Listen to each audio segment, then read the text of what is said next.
you turn that up a little bit there, Vince?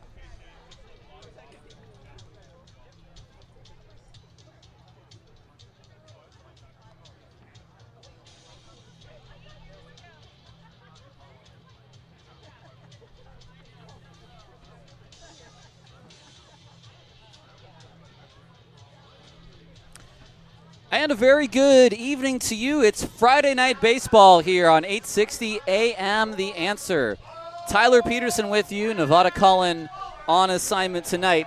Let's send it right over to our PA announcer, Mark Kahn, with tonight's lineup. Husky, batting leadoff and playing shortstop. Number 3, Tremaine Cobb. Batting second, the center fielder, number 28, Lou Helmick. Batting third, the third baseman, number 11, Davis Trueck. The cleanup hitter, the designated hitter, number 15, Cam Buford. Hitting fifth, the first baseman, number 29, Christian Almanza. Batting sixth, the second baseman, number 4, Danny Harris. Batting seventh, the right fielder, number 9, Isai Santos. Hitting eighth, the catcher, number 2, Tyler Lozano. Batting ninth, the left fielder, number 27, Pat Monteith. On the mound, number 17, Reed Butts. Thank you, Mark. About to get ready for our 10th game of the season. It's the 4th game of this 6-game series. The Ballers leading the series 2-1. Now back down to the field where the Lincoln Middle School Band will play tonight's national anthem.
And unfortunately, that was not mic'd for you on the radio, but the Lincoln Middle School Band, a very nice performance.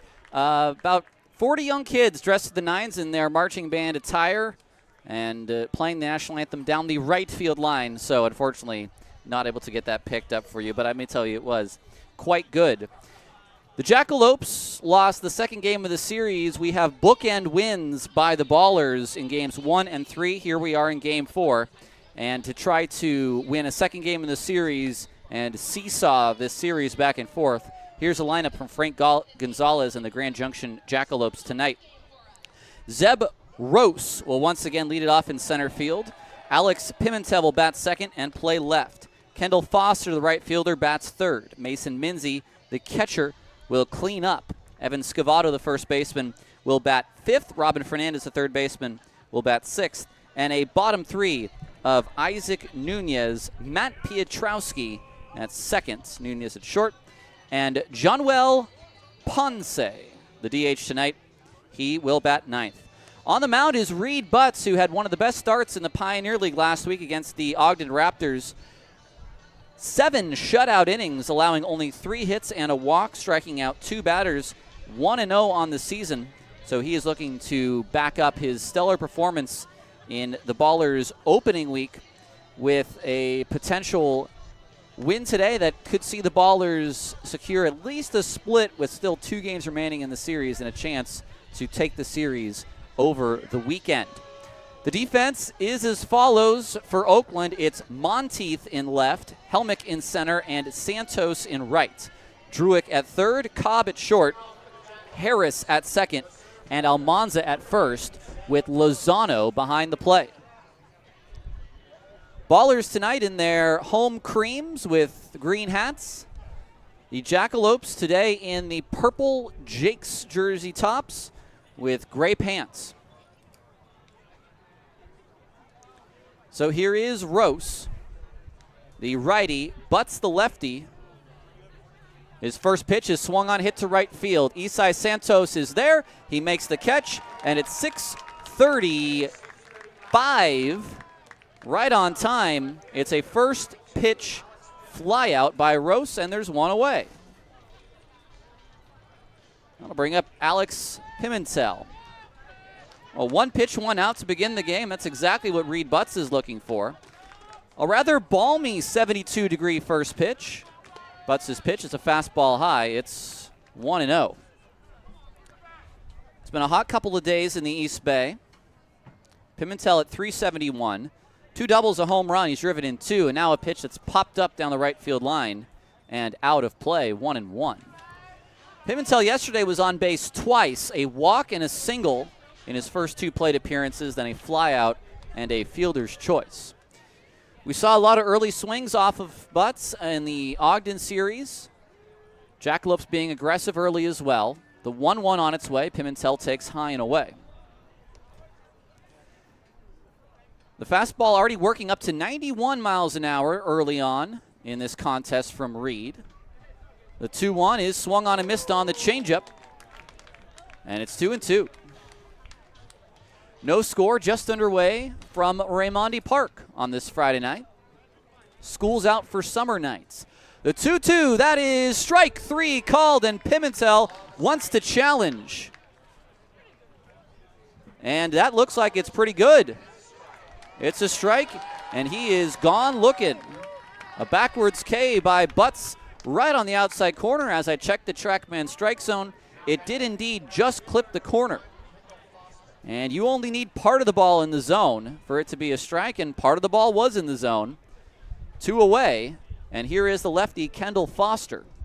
Bases are empty. Butts' pitch to the plate is a fastball down and in. It's 1-0. Foster at 286, a double and a home run, and 3 driven in 9 games, 7 starts. The next pitch by Butts is a fastball low as well. It's 2-0.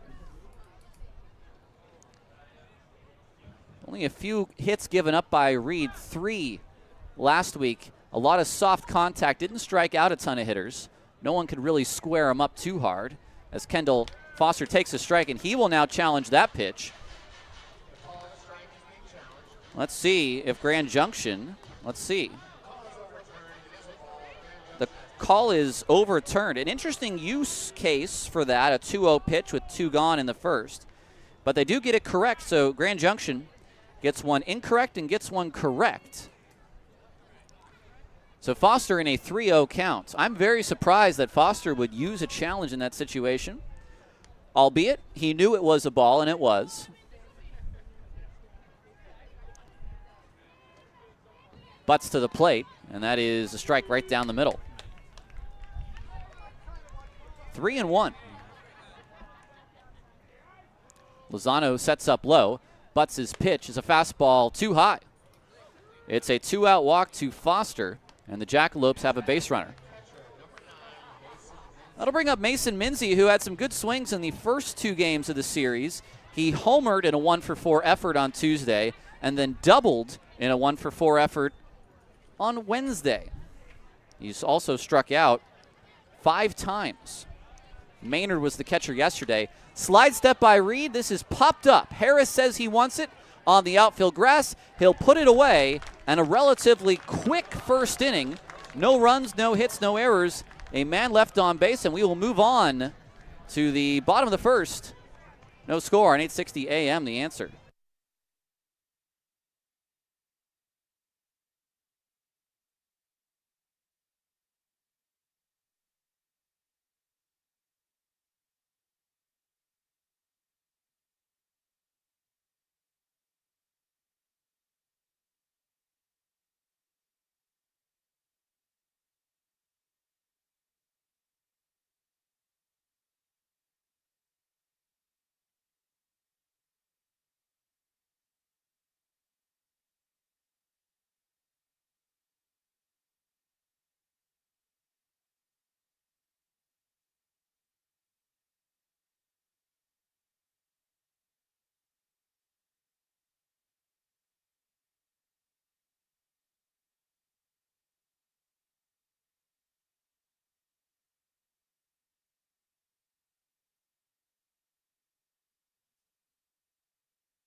Bottom of the first, no score. Just a walk for Grand Junction in the top of the inning. Now the Ballers will bat with Cobb, Helmick, and Druick against a right-handed pitcher. This is Brock Gillis, who's already thrown in 2 games. He started once. He's 1-0.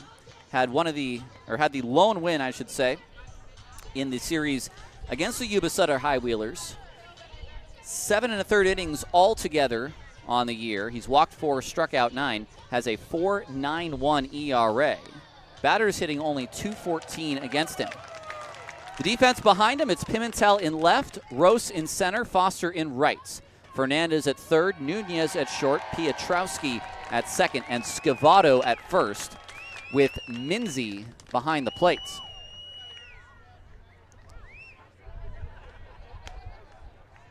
So Cobb to lead things off.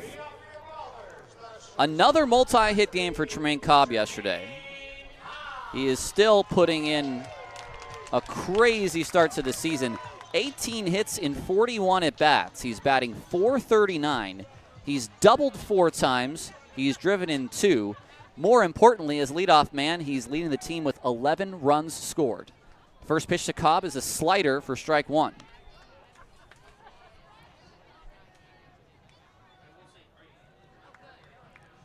First base side of the rubber for Gillis. Throws to the plate, and Cobb takes another slider for strike 2. Back-to-back breaking balls to begin the at-bat, both floating in the zone in the high 70s. Now setting up low and away is Minzy. The pitch to Cobb is another slider. It's swung on a miss. It's through the legs of Minzy. Cobb heading down to first, and there will be no throw. It's a strikeout, but Cobb advances to first on the wild pitch.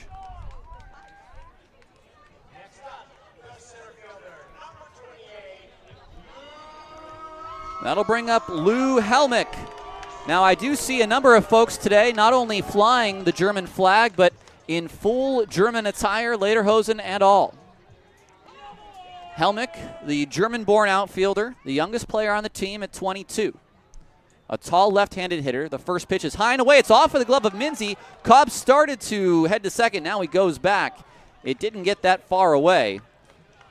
And with some hesitation, even without the hesitation, I don't know that Cobb had a shot at second. So Helmick comes in, batting .257, a home run and 7 RBI. There goes Cobb. The pitch is swung on and fouled away. 1-1 to Helmick. Bottom of the first, no score. A 1-1 count to Helmick, 1 away. There should be no outs, a runner at first. Tyler Peterson with you. Nevada Cullen, my trusty assistant. Not so trusty today, I suppose, but he is on assignment. Here's a 1-1 from Gillis. Instead, a throw back to first, and Cobb dives back. We will be joined by a couple of guests as the day goes on, both from the Ballers organization and outside the Ballers organization. We'll have a couple celebrity innings for you. Gillis to the plate, and Helmick takes a fastball. Looked a little outside, but it's called a strike. It was right on the corner. Absolutely was a strike. Now 1-2. Helmick must protect. Gillis waits. There goes Cobb. The pitch is swung on and missed. It gets off of the glove of Minzy, so it's a strikeout, but it's also a stolen base for Cobb. So already 2 strikeouts. Oh, excuse me, it's a foul tip, so everyone has to go back. Thank you for the heads up there. Both Sam and Mark with the assist because I looked down late. Another pitch to Helmick, a slow dribbler up the line. The pitcher, Gillis, to pick it up, scoop with the glove to first.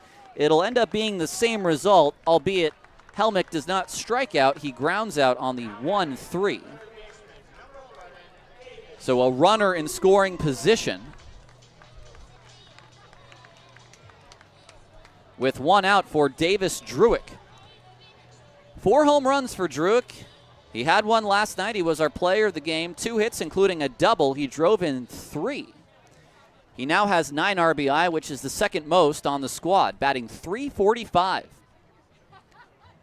Gillis a check of second. Now he kicks and fires, and it's a ball on the outside. Calling balls and strikes is Bill Shortridge. At first, Joe Shields, that's a new name for us. And Mike Blanchard, part of last week's, or I should say the previous crew, he is at third. Minzy sets up low and away. And the pitch to Druick is a fastball below the knees. It's now 2-0. Druick has a lot of power, and the home run yesterday was his first to his pull side. He sent 3 over the left field wall, and that fourth, a deep, deep drive into the Grand Junction bullpen. The 2-0 to Druick. He takes high. It's 3-0. On deck, the right-handed hitting Buford, who had 3 hits yesterday. Christian Almanza, who had a 3-run home run yesterday in the hole. Cobb leads from second. Nunez trying to keep him close. No score. It's a 3-0 to Druick. Let's see how aggressive he is. Gillis to the plate, and that fastball is pretty much right down the middle of the plate for strike 1. Still a good hitter's count.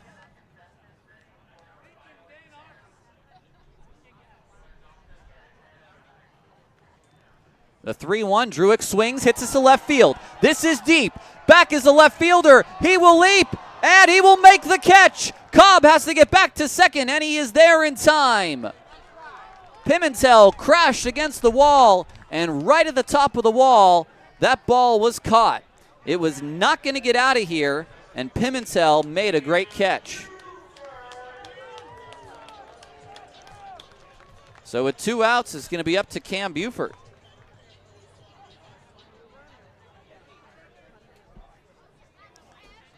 Buford, the DH tonight, at 370. There goes Cobb to third. Minzy will have no throw. A great jump from Cobb, and I don't think Gillis ever switched up his look there.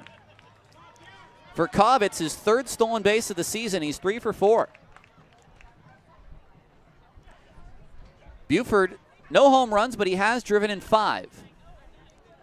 Gillis throws. The breaking ball is high and in.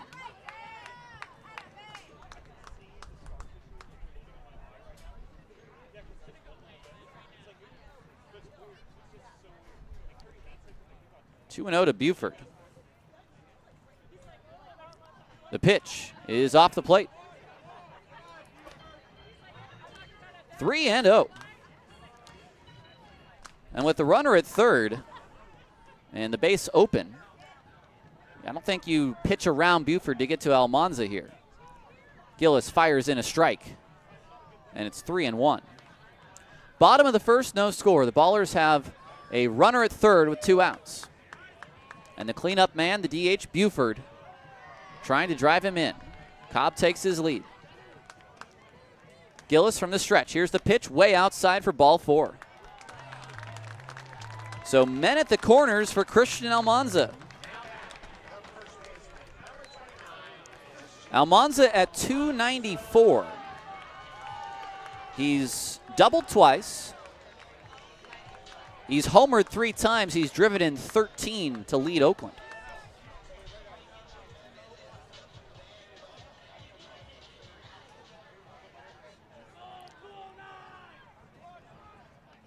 Short lead for Buford at first. The first pitch to Almanza is a fastball just off the plate. Good recognition there. It was definitely an inch or 2 off. And he did not go after it. Gillis set at the belt. A check of first.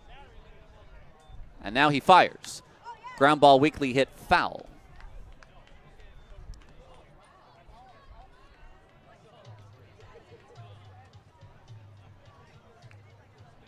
One and one to Almanza, who wears 29. His St. Mary's Gales in action today in a regional in Corvallis. The pitch, high and away. I saw him watching it on his phone just before the game started. It was 3-0 Gales over an extremely tough Oregon State squad. Cobb at third, Buford at first. It's 2-1 now to the left-handed hitting Almanza. Gillis throws, and Almanza swings and fouls it sharply back. Now, he did chase after that pitch, but he had a pretty good swing on it.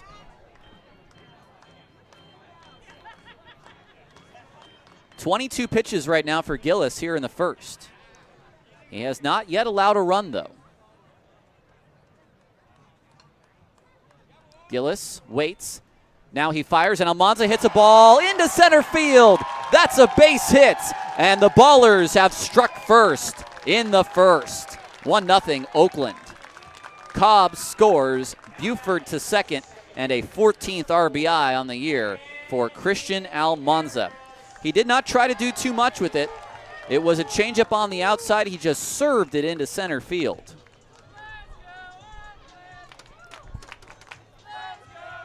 Now Harris. 2 outs, runners at first and second. 1-0 Ballers. Harris, a right-handed hitter against the right-handed throwing Gillis. The first pitch breaking ball is inside for ball 1. Harris at 281. He's doubled twice, and last night hit a home run to right field, a rocket off the bat into the Oakland bullpen. He's also driven in 6. And now we have a pause in the action before this next pitch. Pitching coach Carter Linton is going to come out and talk with Brock Gillis. Last night, the Jackalopes used 4 pitchers altogether. Egloff went 4 1/3. Ty Atkins 2/3. Ethan Brown 1 1/3. And Cade Flaherty finished off the game. Ballers scored 4 off of Egloff, 4 off of Brown, and then another one off Flaherty. That was the Harris home run, the solo shot.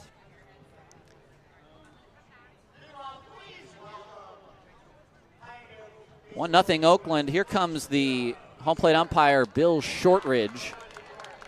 He's going to come out and have a chat with Linton to say, hey guys, let's break this up and get back to ball. So here comes everyone. It'll be the 25th pitch for Gillis here in this first inning. Harris is the 6th batter to face him, and it's a 1-0 count.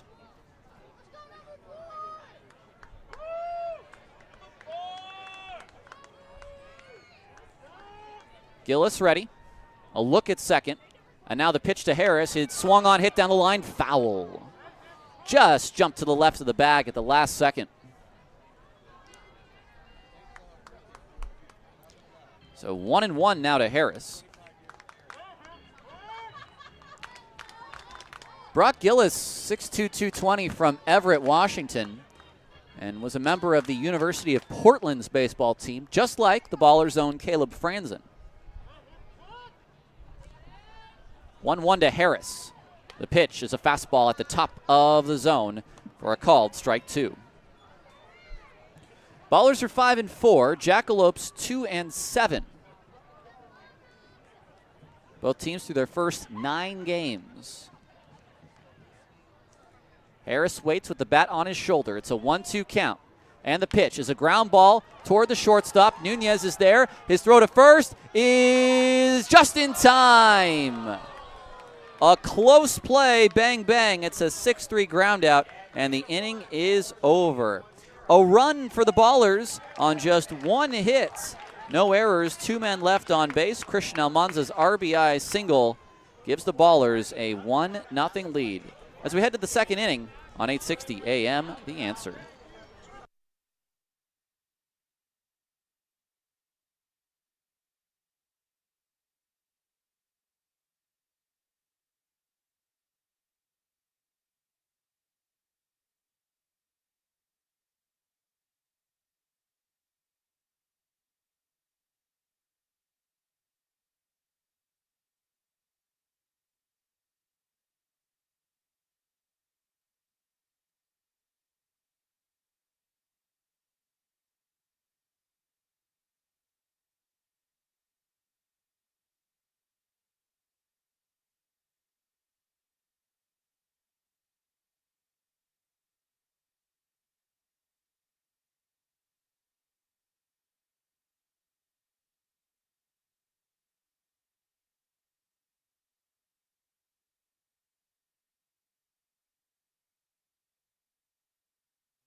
One 0 Oakland here in the bottom of the first, and I hate to keep bringing this up, but the Ballers at 5-4, when they score first, they're 5-0. When they don't score first, they're 0-4.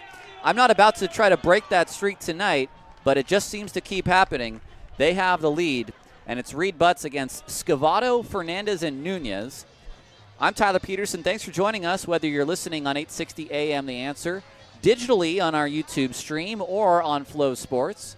If you're watching from the Western Slope area, I say hello. If you're Ethan Jordan, I say hello. If you're Joey Miller, I say hello. If you're Harrison Shapiro or Jackson as well, Shapiro, I say hello as well. We may have a Shapiro on the broadcast later tonight as well. Scavato, the first baseman, fouls one back from Butts to begin the at-bats.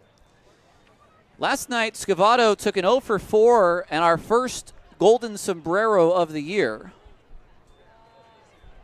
At 167 is Scavato. A home run and 4 RBI. Next pitch is high. It's 1-1.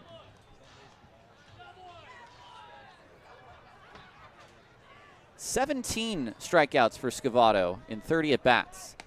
The next pitch just off the plate. It's 2-1.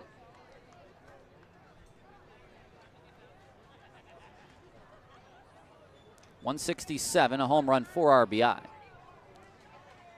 Butts from the third base side of the rubber. And the next pitch is swung on and missed. Fastball above the zone. And it is 2-2. Butts had a strikeout looking in the first. He allowed a walk.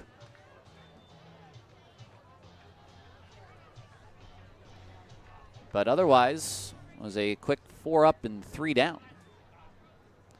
2-2 to Scavato. Butts from the windup. Here's the pitch. It is high. So we'll go to a full count. Scavato has walked twice this year in his 9 games played. A 3-2 from Reed. The pitch on its way. It's swung on and fouled away. That was a changeup. It was toward the outside part of the plate, and Scavato was able to foul that off. We'll stay 3-2. Butts again from the windup. Takes a deep breath. Now the payoff pitch. It's swung on and missed. Changeup below the zone. And now 2 strikeouts for Reed. 1 away here in the second. That'll bring up the tall third baseman, Robin Fernandez, 6'3", 242 from Havana, Cuba. Only 23 years old. The first pitch from Butts is a fastball at the bottom of the zone for a call to strike 1. 1-0 Oakland here in the top of the second. Bases are empty. Butts to the plate. That's down low and outside. I imagine Jeff and the rest of the family might be watching tonight, so a shout out to Rockford and other areas, wherever you might be tuning into this game tonight. The 1-1 on its way, and Fernandez a half swing. No appeal by Lozano, and it wasn't that far off the plate. It's 2-1.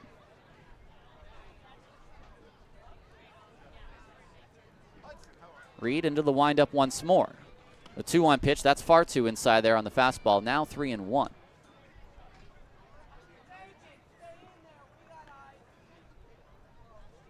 Nice crowd here in the early goings on Schools Out for Summer nights.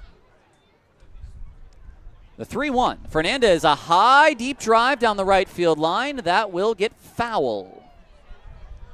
It's 3-2. So 2 batters here in the second. Both will see a payoff pitch from Butts. The 3-2 is swung on, grounded toward first. Almanza over, Harris over, and no one can get it. It's through. That looked like Almanza's ball, but he just was not able to bend down in time. So it's a seeing eye 20/20 vision single that time. It's a runner at first with 1 away. And that'll bring up Isaac Nunez. Nunez 3 for his first 41. He's batting .097. No home runs, no RBI. First pitch from Butts is down low.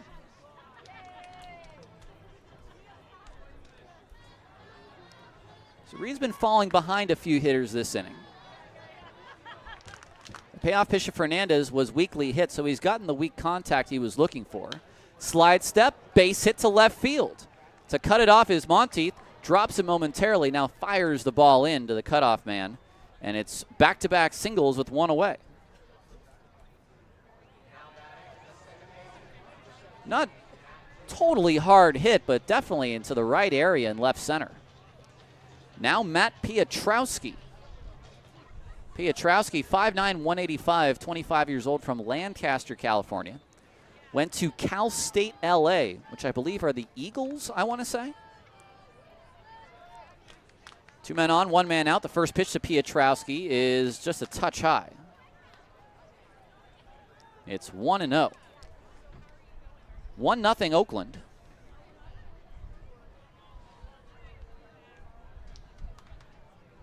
Butts a look at second. And now the pitch to Piotrowski. He swings, pops it up. That one's out of play toward the concourse. And we'll end up at the top row of the bleachers where a fan will tumble over on the walkway and come up with a foul ball. That souvenir found a home. Piotrowski at 233, no home runs and 2 RBI. Infield pinched up the middle, trying to turn 2. Here's the pitch. Piotrowski takes low. It's 2-1.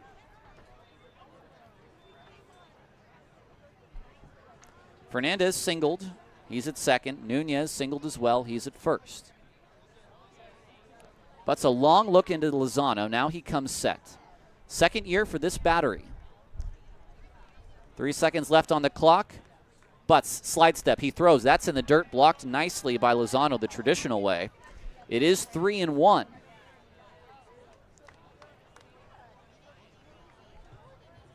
So now Butts has to come into Piotrowski. On deck, the right-handed hitting Ponce.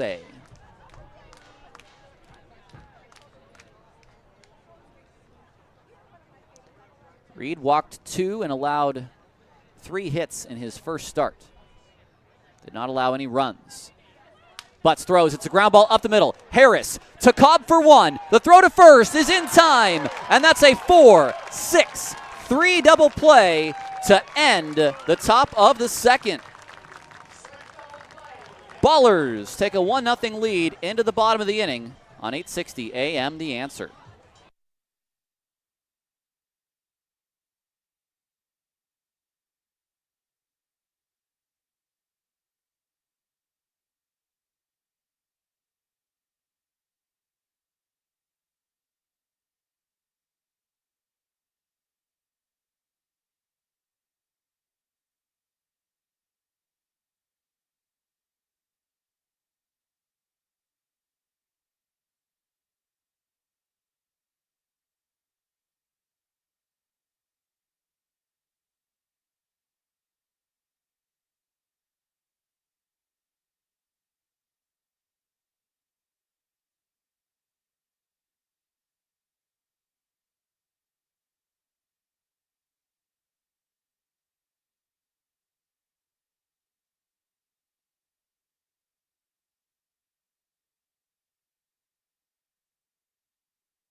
Heffernan Insurance Brokers have been helping people make smart decisions since day one, offering business insurance, personal home and auto, employee benefits, and retirement and wealth management. Make a smart decision on your business or family today. Visit Heffernan Insurance Brokers online at HEFFINS.com. That's HEFFINS.com. It's the bottom of the second. It's 1-0 Oakland, and it's Isai Santos, standing in. He takes a ball high for ball 1. I did have a chat with Isai to make sure he does prefer Santos over Santos, and indeed he does. The 1-0 on its way, and Santos takes high and away. It's 2-0. 133 for Santos. He's 2 for 15. He had his first professional extra base hit last night. It was a double. No home runs, no RBI. He's also walked 5 times. Gillis throws. That's down and in. An on-base percentage almost of 400 for a guy batting under 200. You always like to see that. You know he's getting on. He's scored 3 times.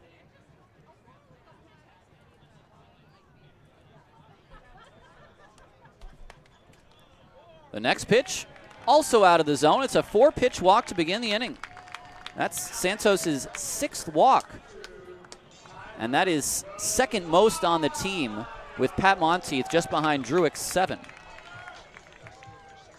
Ballers as a team have drawn 40 walks. Their on-base percentage as a team at .386. Here is Tyler Lozano. He and Dylan Tatum have drawn a lot of comparisons to one another, the 2 catchers. First pitch slider is in for a strike. They're both from Stockton, obviously. They know each other, but they're both batting .250. They both have 16 at-bats. They both have 4 hits. They both have 1 RBI, and they both have 4 total bases. So they got to, I think, switch things up a little bit. There goes Santos. It's outside. Minzy's throw is not in time. Isai Santos, his first professional stolen base.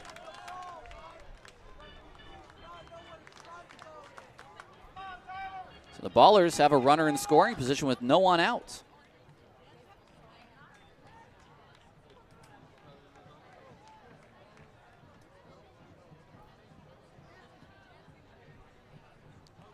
One and one. Lozano takes way outside. It's 2-1. So this would be a good spot for Tilo, as he's so affectionately called by fans and his teammates alike, to drive in Santos, although this is also a get-him-over situation if he can't get him in.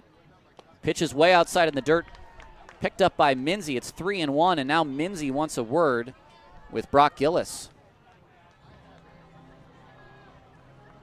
Gillis still just 23 years old and will not turn 24 until after this season. He is one of the youngest arms on the staff for Frank Gonzalez. Only Zach DeVito and Braden Collette are younger. And Collette just turned 22 a couple months ago, not too unlike Lou Helmick, who turned 22 on the 1st of May. 3-1 to Lozano. Gillis about to throw his 36th pitch of this contest. Here it comes, and Tilo pops this up. This will get out to right field, shallow right. Foster coming in. He'll make the catch, and not even a bluff at second from Santos. It's a fly out for the first out of the second.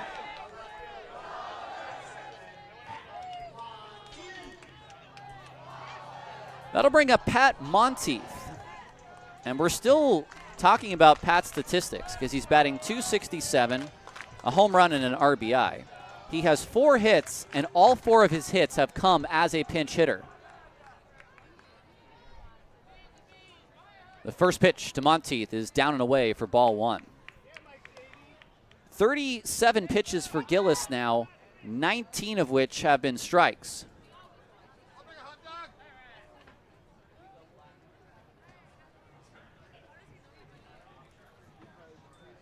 The next pitch on its way. Monteith takes a strike. 1-0. Or excuse me, 1-1 to Monteith.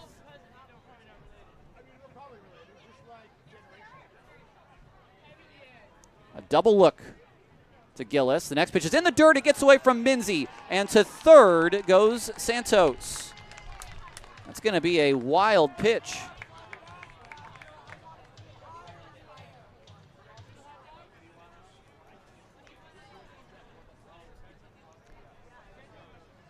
Still 1-0 Oakland.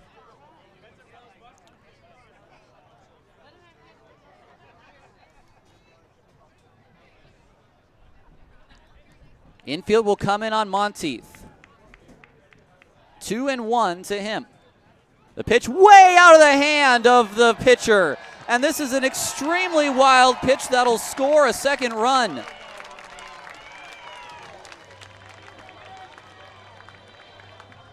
I don't even know if TrackMan's going to be able to catch that one. That just slipped right out of Gillis's hand. And it must have been a helpless feeling. So Santos scores. It's 2-0 Oakland. What about that trip on the bases for Santos? Walk, stolen base, wild pitch, wild pitch. Monteith out of play on the foul ball. He only earned 90 feet of the 360. The other 270 was free. Both leadoff men for Oakland have reached base in the 2 innings, and both have scored. It's a 3-2. Monteith, a ground ball towards second. Playing the third hop is Piotrowski. His throw is in time. And there's 2 away.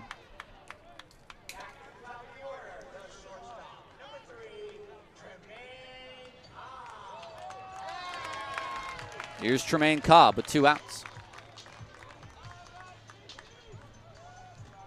So Ballers have scored a run in each of the first 2 innings. They lead 2-0.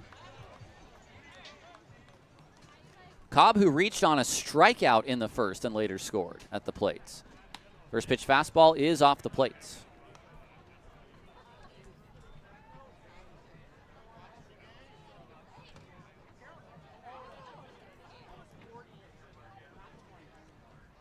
From the windup, Gillis. That's also off the plate. It's 2-0.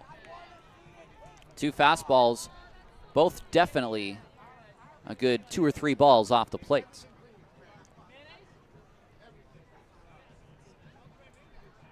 Gillis from the windup, and the next pitch on its way, almost the exact same spot. It's 3-0.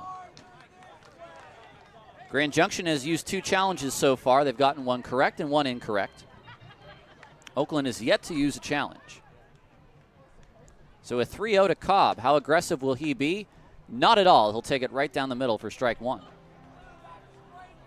That's probably the right call, all things considered.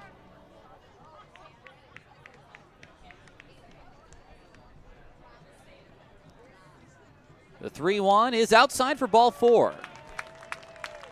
So Cobb will take the walk.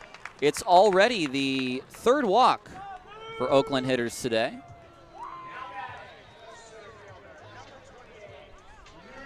And with his fellow German fans in attendance, it's Lou Helmick, who bounced out softly back to the pitcher in his first at bat. The first pitch, he swings and fouls one out of play down the line. A couple folks, whether they already had it in their closet or got it next day shipping on Amazon, have Lederhosen. A good 4 or 5 fans, and a couple are flying the black, red, and yellow flag of Deutschland.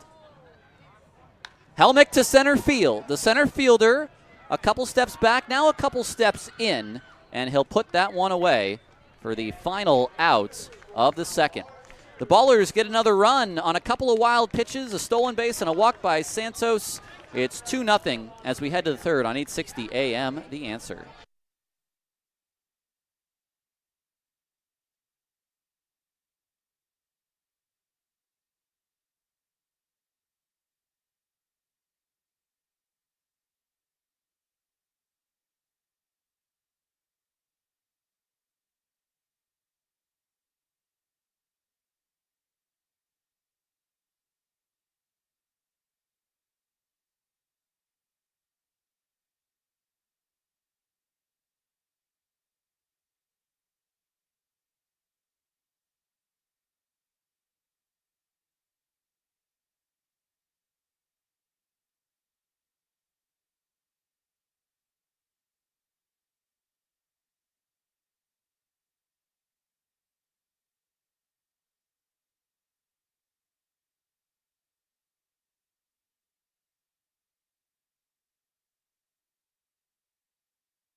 Welcome back to Ballers Baseball here in the third. It's 2-0 Oakland. It's now time for our celebrity third inning.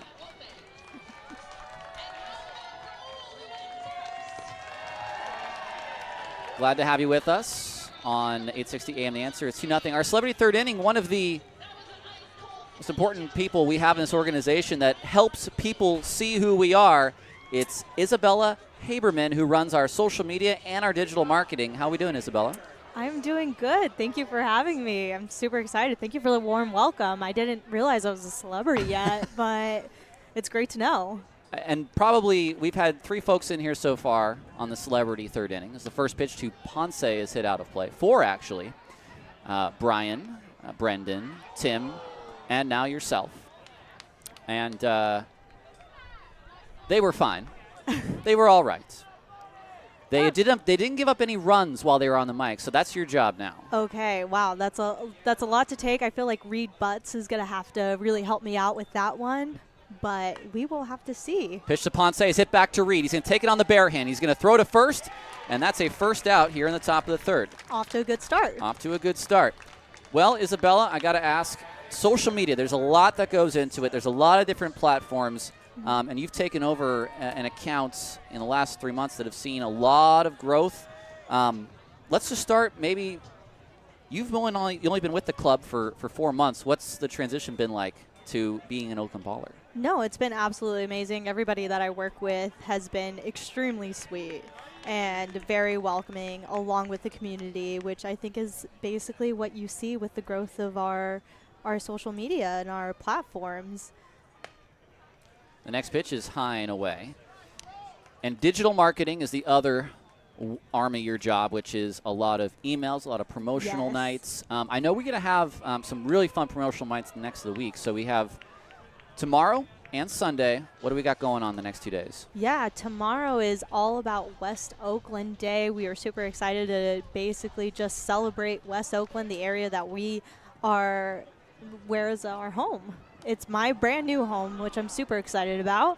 And then on top of that, on Sunday, I'm even more excited for that, which is BallerCon and also Scrappy's birthday. It is Scrappy's birthday.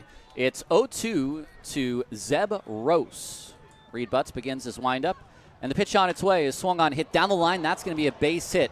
Over to try to cut it off is Santos. He's there. He picks it up. Rose trying to go to second. The throw is on 2 hops, and it is just a touch late.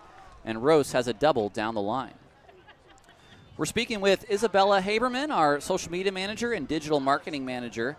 And I spent some time in affiliate ball, but you actually reached a higher level than I did because you were in Low A at Visalia with the Rawhide as a member of the Diamondback system.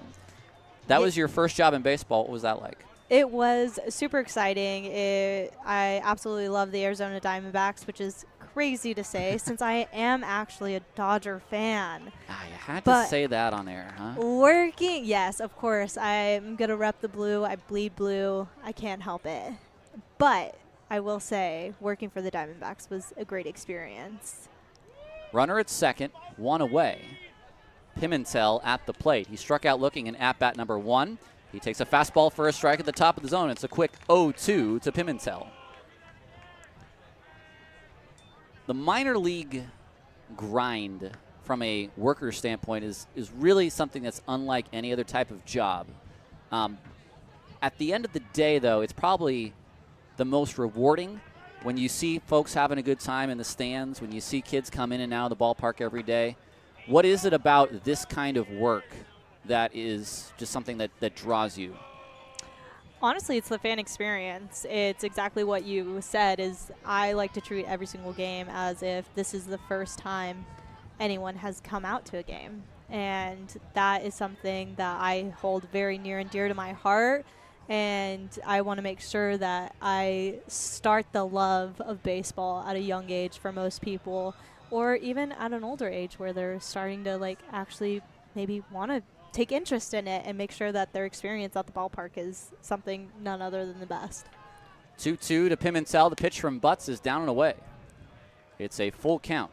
Rose at second, 1 away in a 2-0 Oakland ball game here in the top of the third. Do you have a single favorite post from the season so far? Oh my gosh, it has to be our Dylan Tatum getting caked to the face by Christian Almanza. his girlfriend was absolutely the best by letting us know that they were going to end up trying to do that.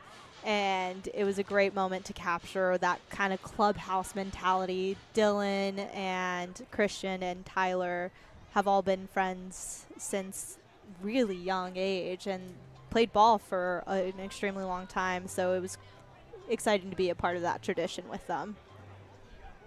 A walk to Pimentel puts 2 men on with 1 man out here in the top of the 3rd, and the lefty Kendall Foster, who walked in his first at bat against Butts. 2-0 Oakland. Reed comes set. And the first pitch on its way is a ground ball down the line, foul. No, the community aspect of this organization is something which drew me to it as well when I was hired on in 23.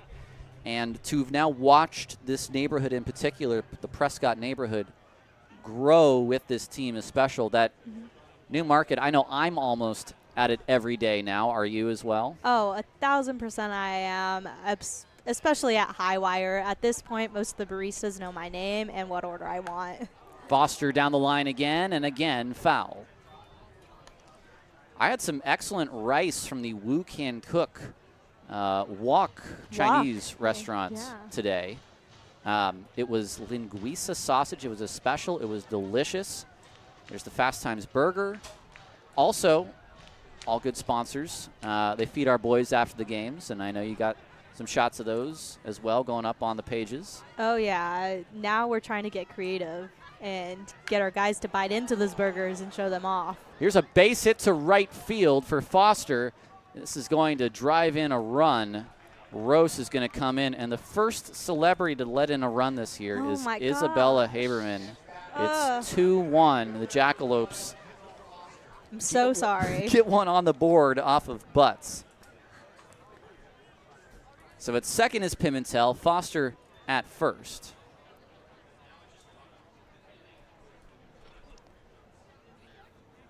And that'll bring up Minzy, the switch hitter who will bat from the right side. There goes the runners. Lozano's throw to third is not in time. It's a double steal, and they stole that one off of Butts, who did not look back to second. You know, I'm really going to take that run personally.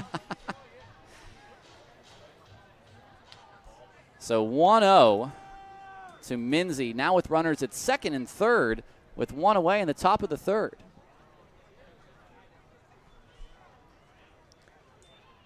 Butts' next pitch to Minzy is a strike at the bottom of the zone. I feel I need to ask you about your Dodgers because I do want to know what your relationship with baseball has been growing up. Because if you work in baseball and you're willing to put in the hours that baseball requires of you, especially as a social media manager, as Minzy fouls it away, then you must have loved it from an early age. Yeah, absolutely. I can remember going out to actually the minor league team that I worked at previously with the Arizona Diamondbacks. I think that was probably my first game that I ever went to that was technically professional. And then when it came to pro, my first game that I went to, I was probably about 8 years old, and it was a firework night, and we got to go out into the field at Dodger Stadium. We got free blankets, too, so we got to cozy up and just enjoy the show, and that's where the love really started for me. The 2-2 to Minzy. He swings and fouls one back. And No, go ahead. And obviously, recently, it's been real easy to be a Dodger fan. It's been real easy to be a Dodger fan. Everybody's a Dodger fan. 2-2, infield now in. Minzy waits. Butts set. He throws, and Minzy hits the ball to left. Moving over is Monteith. He makes the catch, and he will fire one into the cutoff man, Druick. And this ball game is tied on the sac fly by Pat Monteith. Pimentel will come in.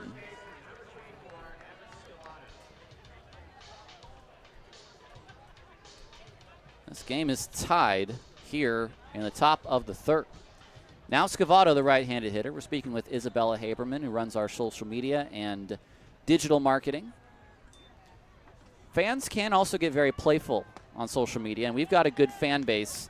I know you were talking with Brian Johansson from Last Dive Bar, and He's come decked out today. Yep, he is in full-blown lederhosen today. Super excited. He's actually German as well, which is why his obsession is with Lou, our German player, which we're super excited to have. But the fans here are none like anything else, which is absolutely insane. It's something that I haven't really experienced even with single A, which is just crazy. Oakland has a different fan base, and I'm so excited to be a part of it. Scavato fouls one away. It's 0-2 with 2 outs. Runner at second in a 2-2 ball game in the third. Well, I share Brian's enthusiasm. As a man of German heritage myself, I get to try out my 2 years of college German on Lou every now and then, which always is fun for me. I mean, I'm shocked that you're also not in lederhosen. I think Brian gave you the heads up that he'd be in them. No, you're right. It is my fault. I should have got with the times. I should have done it for Lou. Yep. But set, trying to end this inning. Here's the pitch. It's a ground ball, foul again. He struck out Scavato in the second. 2 runs are in here in the third for Junction. We are tied at 2. Butts back on the hill. Foster at second.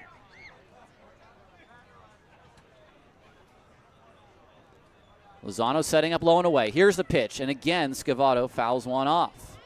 I have a fun little anecdote about the batter in the box right now. Really? He, earlier this week, I was in one of those knocker balls and just doing a little trial air, and he came through and I egged him on and was like, come at me, bro. And he definitely did. Ended up knocking me over and felt extremely bad about it. But I took it like a champ because those things are extremely squishy, so it was fine. 2-2. Let's see if Butts can get him back for you. The pitch on its way is a half swing. He does not go. It's ball 1. I think if you challenge a professional athlete, you're gonna get all of it, maybe. Oh yeah, no, he did not hold back. It was totally fine. I did tell him I was gonna send him my medical bill because my back was kind of hurting a little bit, but. The next pitch fouled away again. This is a long battle, and Butts pitching, or his pitch count is now quite high. The next pitch he will throw will be his 61st. Oof. 2-2. The score, 1-2 the count. Here in the top of the third. A check of second by Reed. Staring at the runner, Foster. A second look. Now a slide step and a throw, and a fastball is inside.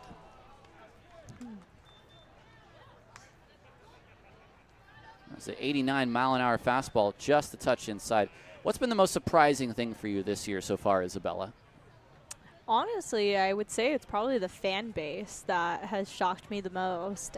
It drops down pretty chilly, and it doesn't matter how down and out we are, the fans will stay out here and cheer for our boys and be there and support them no matter what, and that has absolutely shocked me. And it's been so amazing. And then on top of that, everyone's just so nice. Everyone's so sweet here. I've loved seeing some of the regular fans come out now and starting to get their stories, and hopefully we'll be seeing those stories online soon. The 3-2 is fouled back by Scavato. This will be a 10th pitch of this at bat between Butts and Scavato. This kind of feels like a big moment in this ball game, even though it's only the top of the third. The runner is at second in a 2-2 ball game.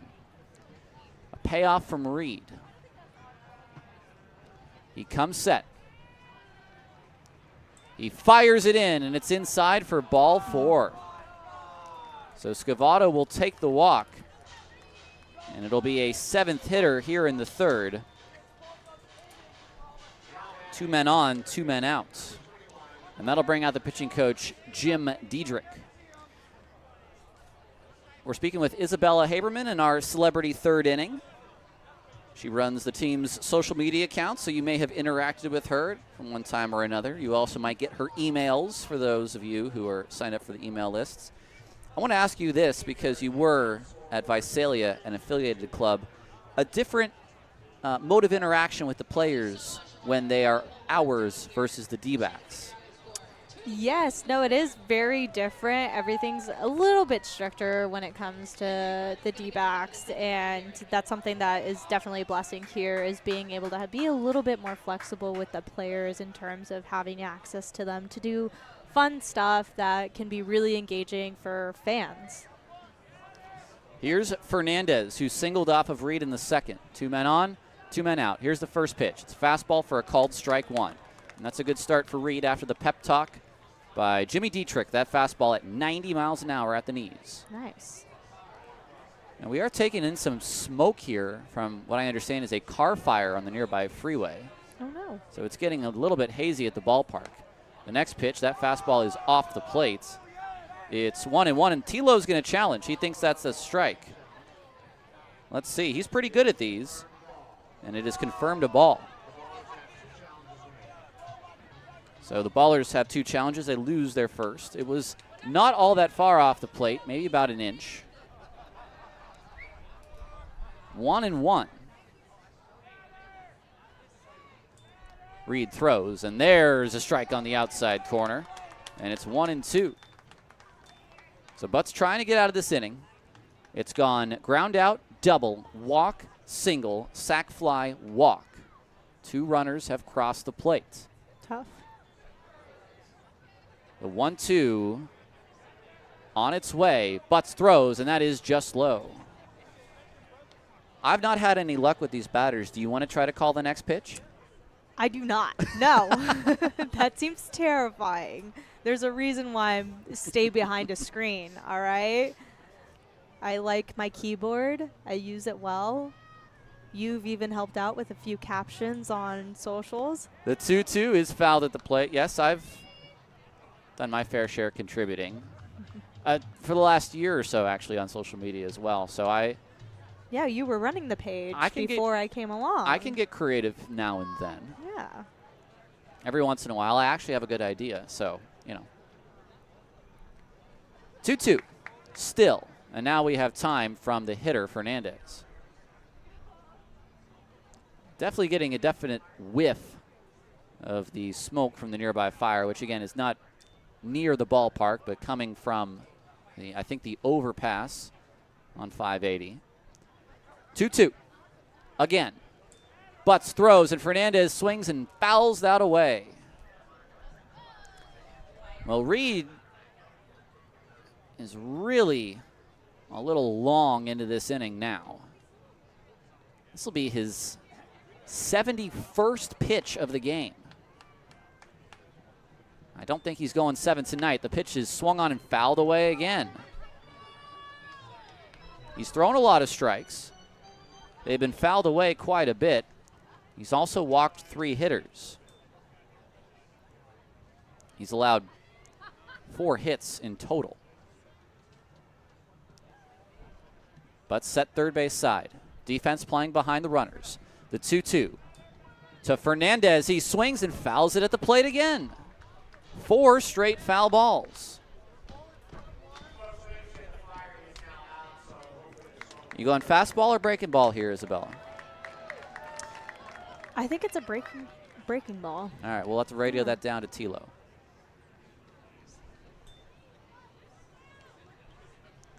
But set once more, trying to get out of this long inning. The pitch to the plate is a ground ball toward Harris. On 3 hops, he stops it, he picks it up, he throws over to first, and that's the final out of the third. 2 runs for the Jackalopes on 2 hits, no errors, 2 runners left on base. Isabella, thanks for stopping by and being our celebrity tonight. I don't think I can come back, to be honest. I don't think you can come back either. If you allow 2 runs, I'm sorry, you're done. Yeah, I need to stay behind my keyboard. All right, we'll head to the bottom of the third. The game is now tied at 2 on 860 AM The Answer.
Welcome back to the bottom of the third. It's the Ballers 2 and the Jackalopes 2.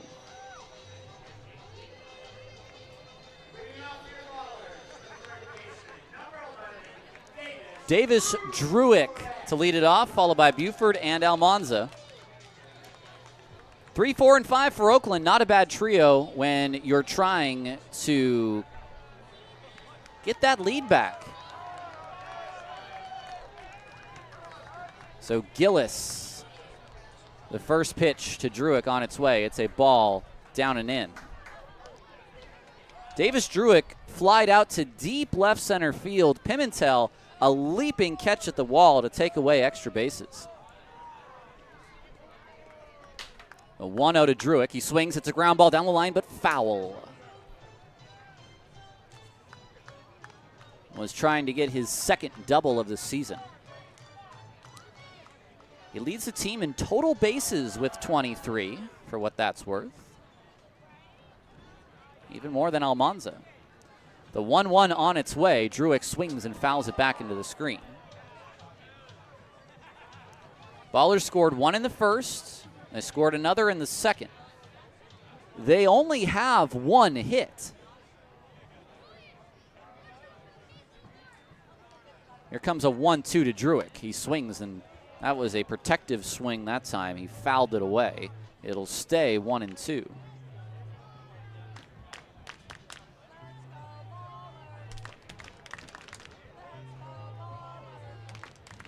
Defense is straight up against the left-handed hitting Druick. Gillis throws, and Druick again fouls one off. So trying to do what the Jackalopes were doing to Butts in the previous inning. Gillis, who came into the inning at 49 pitches, will already have a 6-pitch at bat against Druick. The next pitch is strike 3 called below the zone. Druick didn't like it, but he does not protest too much. It's strike 3 looking. And for Brock Gillis, that's his first strikeout of the night. That'll bring up Buford. Buford walked in his first plate appearance. He bats with the bases empty and 1 away. First pitch fastball on the outside for a called strike 1.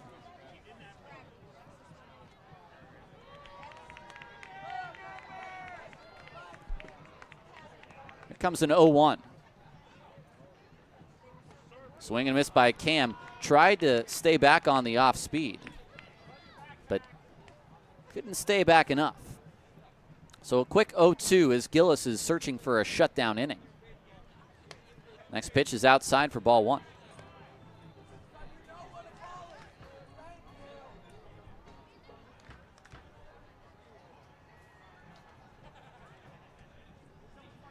The next pitch to Buford, he swings and misses.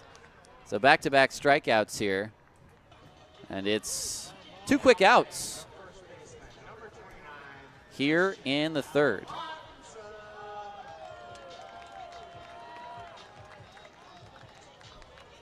Here's Almanza. Almanza drove in a run in the first with an RBI single right back up the middle.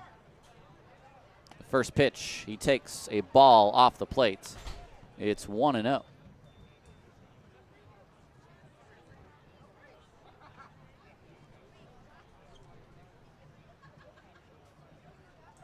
From the windup, Gillis to the plate, and Almanza gets tied up that time. He swings and misses. It's 1-1. So Gillis not only looking for a shutdown inning, but an inning where he doesn't have to throw very many pitches. The 1-1 is off the plate. He's walked 3, including 2 last inning.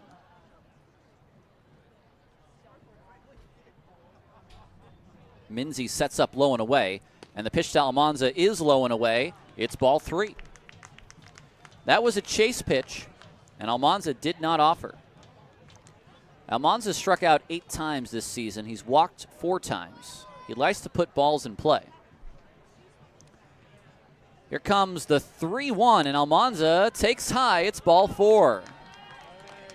A 2-out walk for Oakland, and Almanza's been on base twice.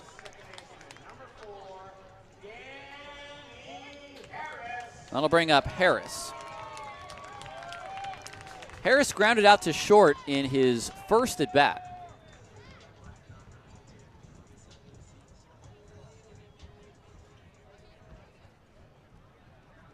2-2 ball game in the bottom of the third. Gillis is set, and the first pitch to Harris is a slider that darts outside. It's ball one.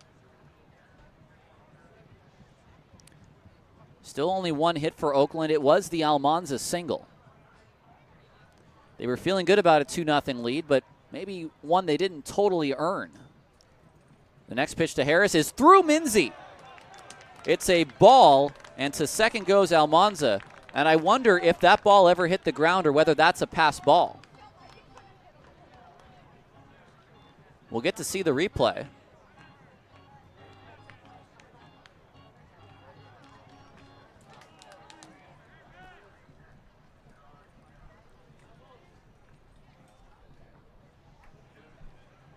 It's a wild pitch. It hit Minzy in the mid, but it bounced. Harris out of play. And just to confirm, that ball hit the ground before Minzy got there. Oh, it hit the mitt. So it is a pass ball. Okay. Let's get a confirmation on that either way.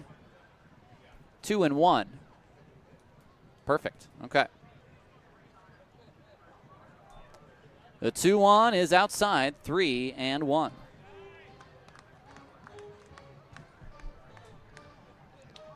So Harris bats with a runner in scoring position. Can he give Oakland the lead back? Pitch on its way is swung on and fouled away. Had a good swing that time.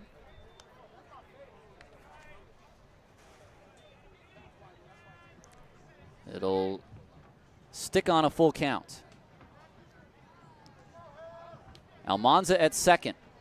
A hard hit ball to the outfield may not score him, but I think Aaron Miles may test it. The 3-2. Gillis to the plate, and that is high and outside for ball 4. And Minzy, I think, wants to challenge, but will not. So it's 2 two-out walks for Oakland, and this is now officially a rally. And it's up to Santos. Santos walked and later came around to score after he stole second and then was advanced on 2 wild pitches. An RBI spot for him. Looking for his first pro RBI. Gillis' first pitch to Santos is a swing and a foul ball at the plate. It was a breaking ball. It was right down the middle of the zone, but he was way out in front. Good to see that Santos is ready to swing. The 24-year-old infielder from Berkeley, California. Here's an 0-1. Santos a ground ball, foul. He's given the ballers some really good at-bats. Aaron Miles trusted him to come through with a pinch hit as part of the opening night game-winning rally, which tied the game in the 9th and sent it to the knockout round. 2-2 game in the bottom of the third.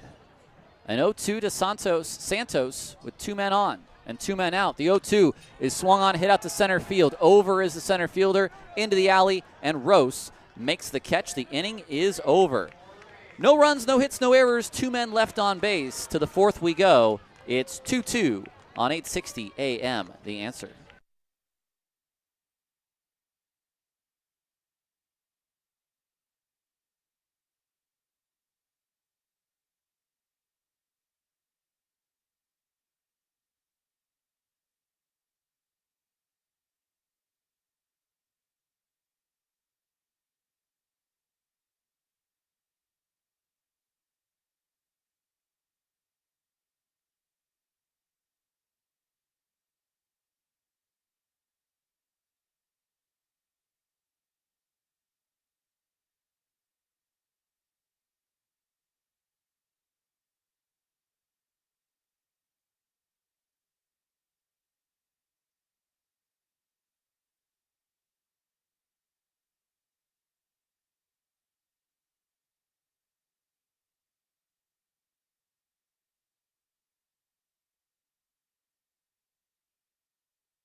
Your line score after 3, 2 runs, 4 hits, no errors for the Grand Junction Jackalopes. 2 runs, 1 hit, and no errors for the Oakland Ballers. It's the top of the 4th, and for your middle innings of play-by-play, it's me, Tyler Peterson, because Nevada Cullen, he is on assignment tonight. It's just me. You can hang out with me tonight. And Reed Butts, who's on the hill. He'll face Nunez to lead off the inning, then Piotrowski and Ponce, the bottom 3 in the order for the Jackalopes. Nunez singled in his last at-bat.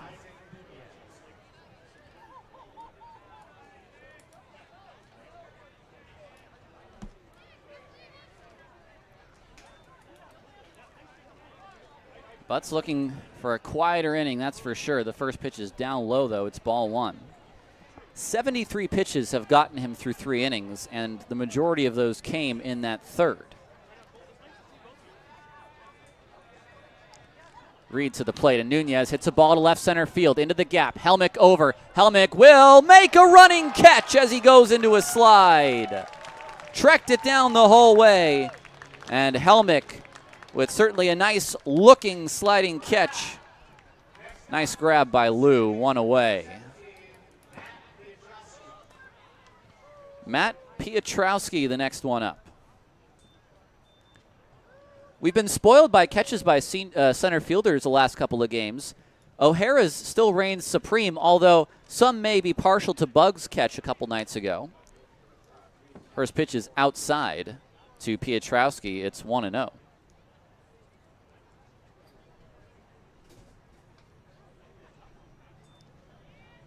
Butts to the plate, and Piotrowski swings and misses.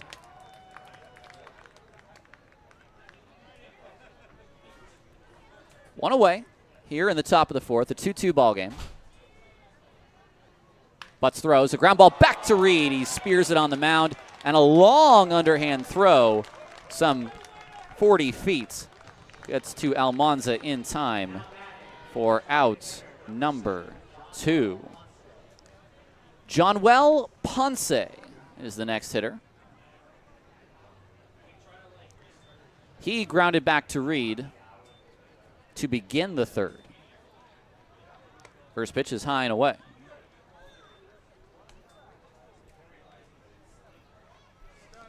So 2 quick outs for Butts. He's only needed the 5 pitches thus far. The 1-0 is fouled at the plate. I think Ponce pulled off there a little bit.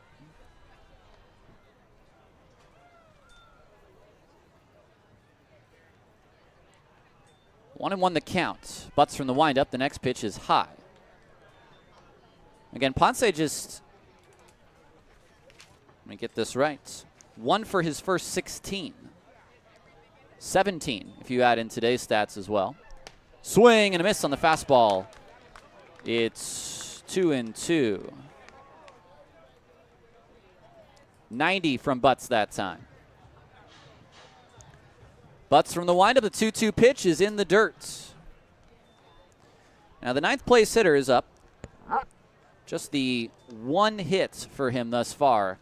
This is a hitter that you go right after if you're the pitcher on the mound and make him prove he can hurt you. The 3-2 on its way. Butts throws, and Ponce fouls it out of play. Fly out, ground out. First 2 batters. Payoff pitch. Butts fires, and Ponce hits a high drive to left field. Back is Monteith, and Ponce has just hurt Butts. It's his first home run, and it gives the Jackalopes a 3-2 lead. It was a challenge fastball, and like I said, you got to attack him and prove he can hurt you. And Ponce just hurt Oakland. It's 3-2 Jackalopes. That was the right thing to do from Butts.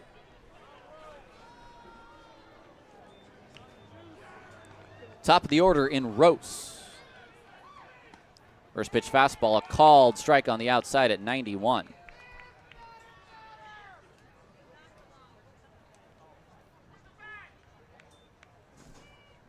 The next one from Butts. Same location, a little farther off. Fastball at 91. It's 1-1. 3-2 Junction. The next one far down and away on the changeup. 2-1. For the Ballers in the bottom of this inning, it'll be Lozano, then Monteith, and Cobb. Reed to the plate. Next one is down low as well.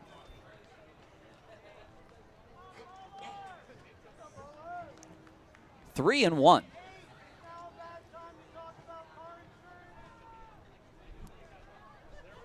From the windup, Reed's pitch, high and away.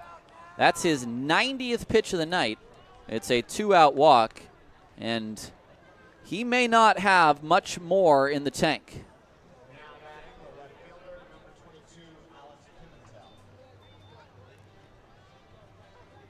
Here comes Aaron Miles.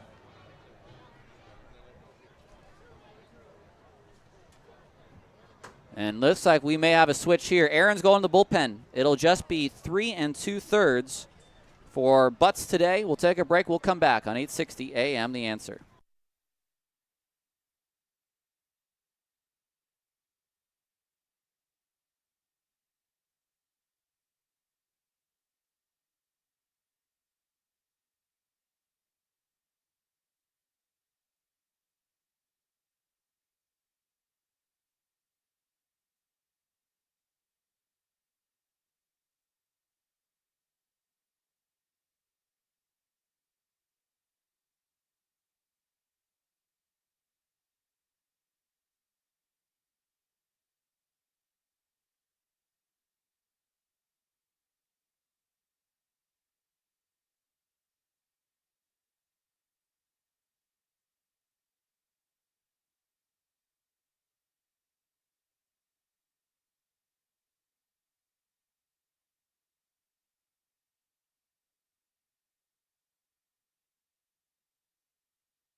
District Council 16 painters and allied trades represent the best in the business. Painters, drywall finishers, glaziers, and floor coverers, proudly serving Northern California and Nevada.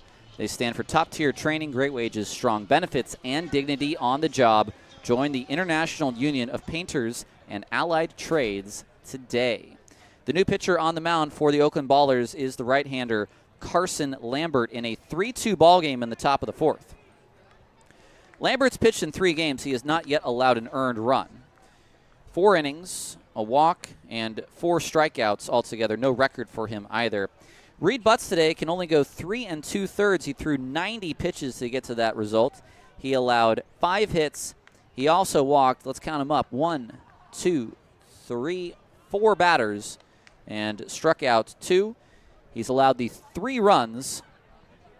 The third coming on the home run this inning from Ponce. And now it's Lambert to take over to face Alex Pimentel in a situation probably a lot earlier than Lambert could have predicted in the top of inning 4. So Pimentel, the right-hander, comes in. Reed didn't pitch all that badly, just the pitch count too high for him at this point for him to continue.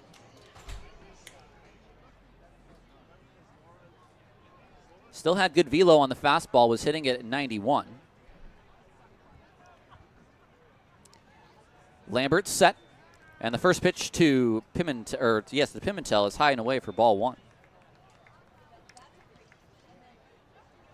Against Butts, he struck out looking, and he walked and later scored in the third.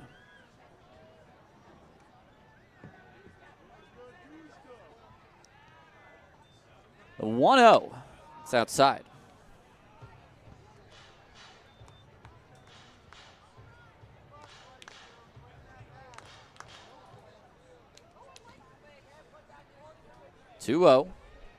At first is Rose. There's a fastball at the top of the zone for strike 1. Rose is still Reed's runner. So you can't close the book on them yet. The 2-1, there goes the runner. It's swung on, hit to right field. Over is Santos in the alley. He will reach down to make the catch as he drops to a knee. He just did get there in time, and the inning is over. It's a run on 1 hit, no errors, and a man left on base for Butts. He'll finish with just the 3 earned runs allowed. The Ballers now chasing this game. They trail by a run here as we head to the bottom of the 4th on 860 AM, The Answer.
Well, it's the Jackalopes now working with a 3-2 lead. Welcome back to Raimondi Park. I'm Tyler Peterson. Gillis, despite trailing 2-0 after the second, now has the lead and is still only allowed the 1 hit. That was a first-inning single to Christian Almanza. So Lozano, Monteith, and Cobb, 8-9-1 against him here in the 4th. Lozano flied to right field in his first at-bat. The first pitch on its way. Gillis takes inside.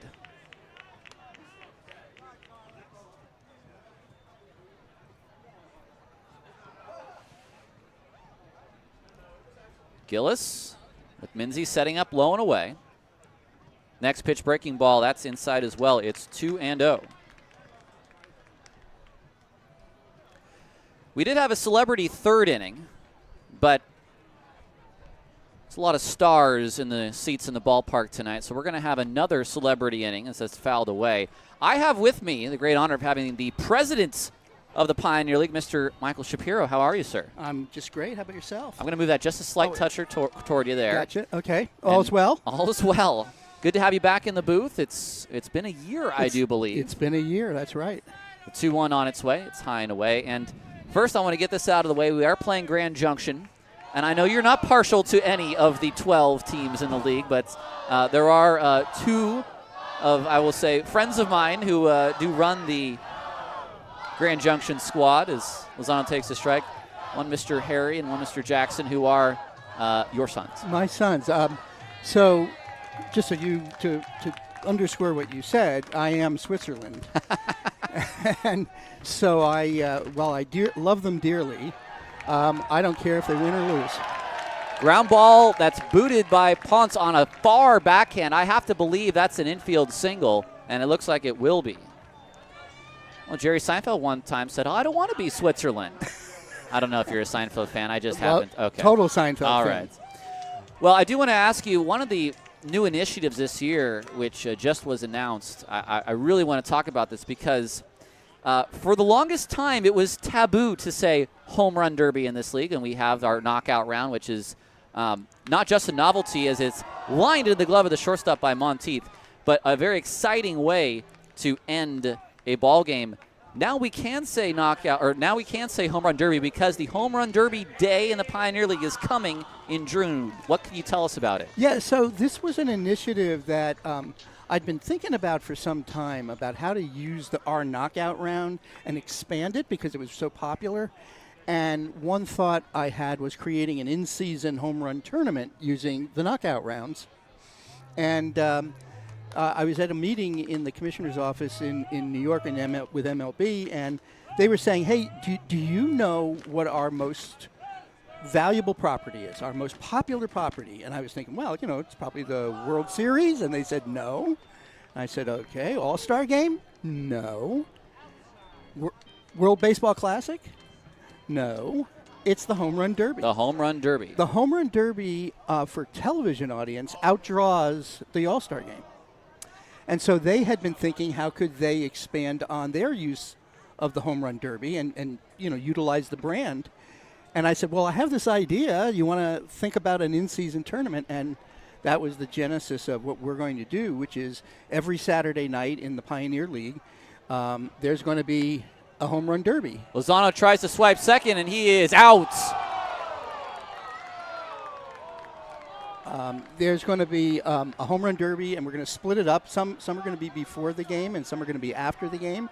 And that's for MLB's purposes because they want to test it to see if someday they do it in Major League Baseball, and they'd like to figure out, is it better to do it before a game or after the game? So our Saturday nights, we're going to split them up with all the clubs, and it's going to be a 2 minutes. How many home runs can you hit? Yep. Home team, visiting team.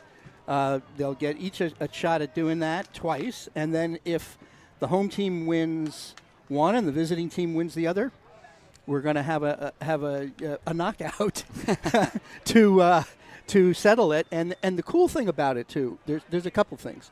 One is we are going to have really cool cash prizes for both the players who who hit the most home runs and the teams who win the most of these matches. And the first place prize for a player, in this league, it's big money, is $6,500. That's an exceptional amount for this league. It is, and so it's going to be really a cool competition. The other great thing about it, I think, a 3-2 to Cobb. It's down low and outside for ball 4. A 3-2 game here in the top of the fourth. Cobb will take the 2-out walk, and that'll bring up Helmick.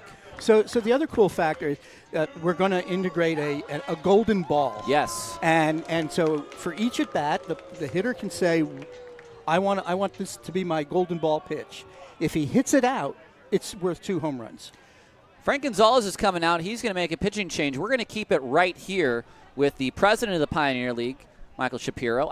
We've seen the golden ball concept used before in Baseball United. Right. So it's coming to the Pioneer League in the Home Run Derby Day in the Pioneer League. And it's funny because I know as far as jargon goes, knockout round needed some explanation as saying it's a Home Run Derby style end of the game. But everybody knows Home Run Derby. And a lot of fans have said to me, I've come to baller games, but I haven't yet caught the knockout round. So now you can book it in advance. You'll know when one is. That's exactly right. And the other good thing for the fans is, so if a home team player hits out a golden ball, every fan who's in attendance will get the opportunity to be in a pool to win tickets to the 2026 Home Run Derby in Philadelphia. How cool is that? That's totally cool. And you could also get yourself into the pool by guessing the correct number of home runs that are hit on any one of these given nights. So let's just say it's 6 home runs, and you've pre-registered that it's going to be 6 home runs. You're in the pool, too, to win tickets to the 2026 Home Run Derby in Philadelphia. That will be coming up starting in June, and our next game at Raymonde will be in the middle of the month in a 6-game series against the Glacier Range Riders. You can come to that game on the 21st, and you'll get to see a preseason Home Run Derby. It's Ty Atkins, the new left-hander out of the pen, a lefty specialist. Frank Gonzalez likes Atkins in this kind of spot with Cobb at first and Helmick at the plate. Atkins taking his warm-up pitches. I want to ask, I find it very interesting, Mike, because last year, the addition of the 2 California teams, I would say, is certainly an experiment for the league to take on, albeit one that had good backing and resources. Did it mean anything to you, not only that one of the teams ended up winning the championship, but that both teams were competitive and made the playoffs? Was there any type of validation in taking that risk? Never mind the success from one team over another, but the risk that the league took at a league level to see success from those teams. Yeah, the greater validation, Tyler, I think, was that so many fans came out here in Oakland to see the Ballers play, and which is an incredible testament to Paul and Friedman and Brian Carmel and you and the whole staff here who have done just an absolutely terrific job of not only putting on a great show every night, but marketing the club and the players and the league for that matter. So to me, I thought that was the most important thing that we got from it, was that it proved the point that, first of all, independent minor league baseball could survive and thrive in California, and particularly in a big city. And so what that offers us is a stepping stone toward bringing more teams from other communities in California into the Pioneer League. A strike taken on the outside by Helmick. It's now 2-2. 2 outs in the inning here in the bottom of the fourth. Runner at first, 2 away. 2-2 from Atkins on its way, and outside it'll go 3-2. We're speaking with Pioneer League President Michael Shapiro.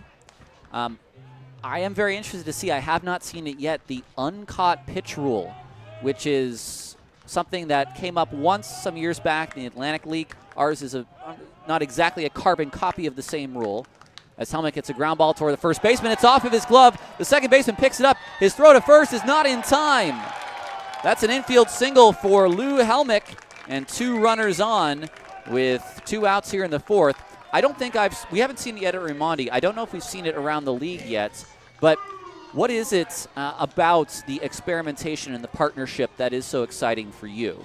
Well, so yeah, the genesis of this was through Major League Baseball, and as you know, we have a very close partnership with MLB, and we are an official partner league, and they have also made the Pioneer League their exclusive in experimental rules league. So last year we experimented with the size of baseballs. Yes. So this year this home run derby concept is one of the experiments they wanted us to try out for them, and the other was to see how much acceptance and how much use the idea of advancing to first base on any uncaught pitch. So as you know, the rules have traditionally been you could only advance to first if first is open. Yes. And secondly, if it's an uncaught pitch, a wild pitch or a passed ball on the third strike. Yes. MLB wanted to take a look at whether or not that would be in practice for any pitch. So either no strikes or 1 strike or 2 strikes, and to determine to see, first of all, do the players use that? Is that something? And it's a risk reward kind of concept that brings a little bit more excitement and strategy to the game. 3-0 to Druick. The pitch from Atkins is outside. It's ball 4. And the Ballers will now have the bases loaded against the lefty specialist. The right-hander Cam Buford comes to the plate.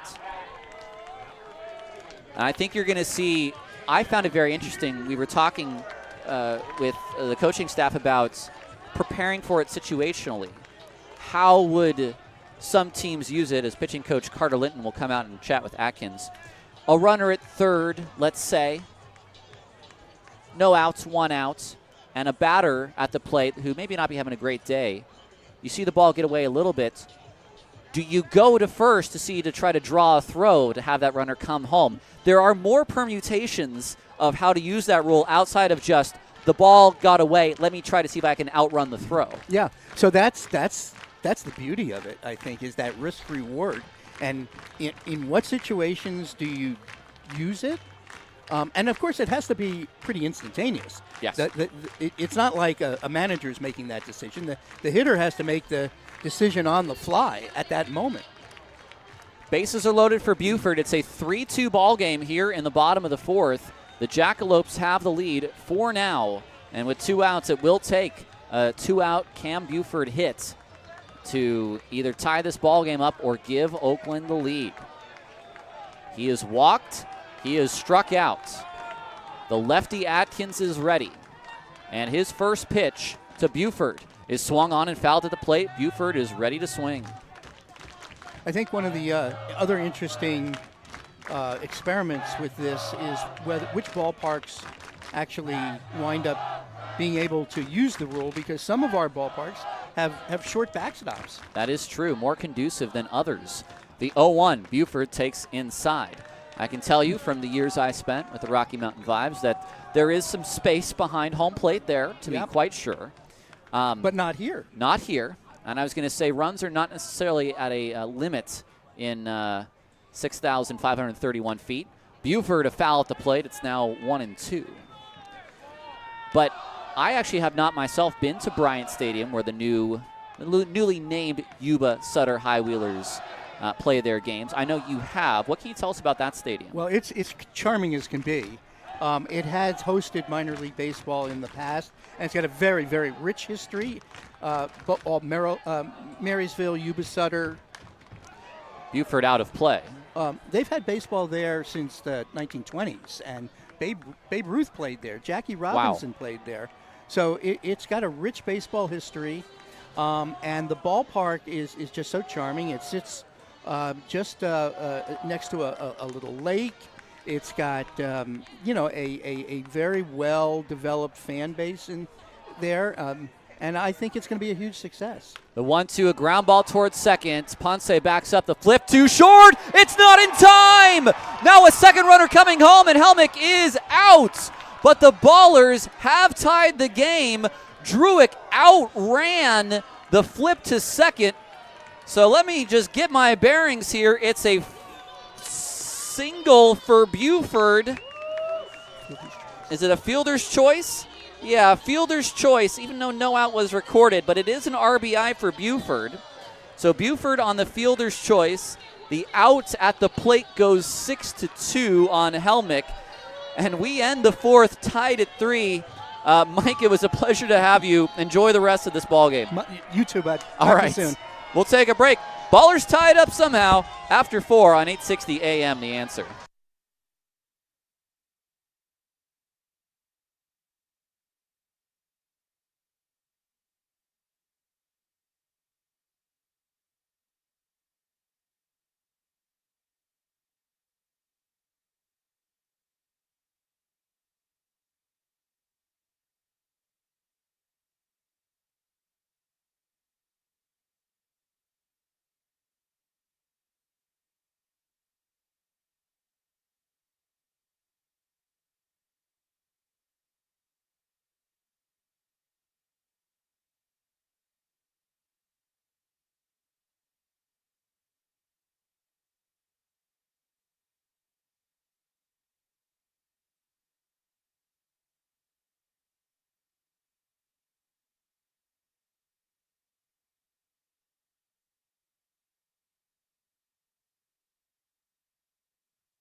Welcome back to Ballers Baseball here in the top of inning 5. It was an RBI fielder's choice for Cam Buford.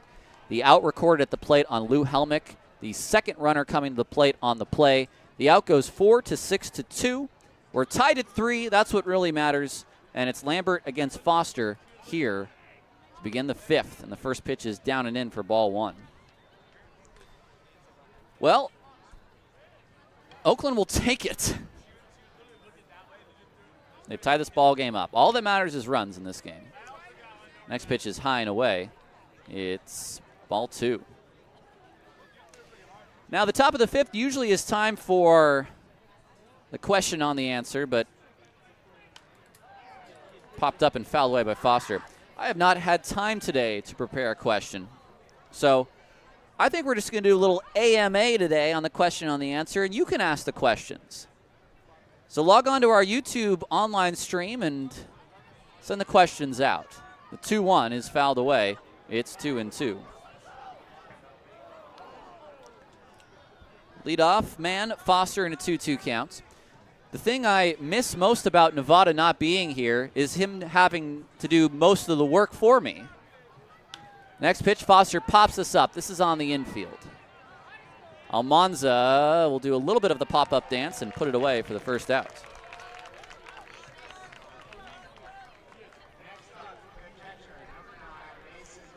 That'll bring up Mason Minzy. So you can write P3 in your scorebook for Foster, and now Minzy. Sack fly for Minzy in the third.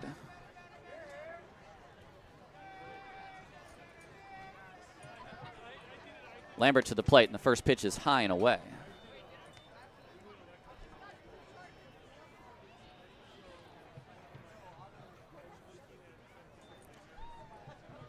Lambert from the windup, and the pitch is also popped up. Behind home, back is Lozano. Stops at the warning track. He's got to back up, and he makes the catch.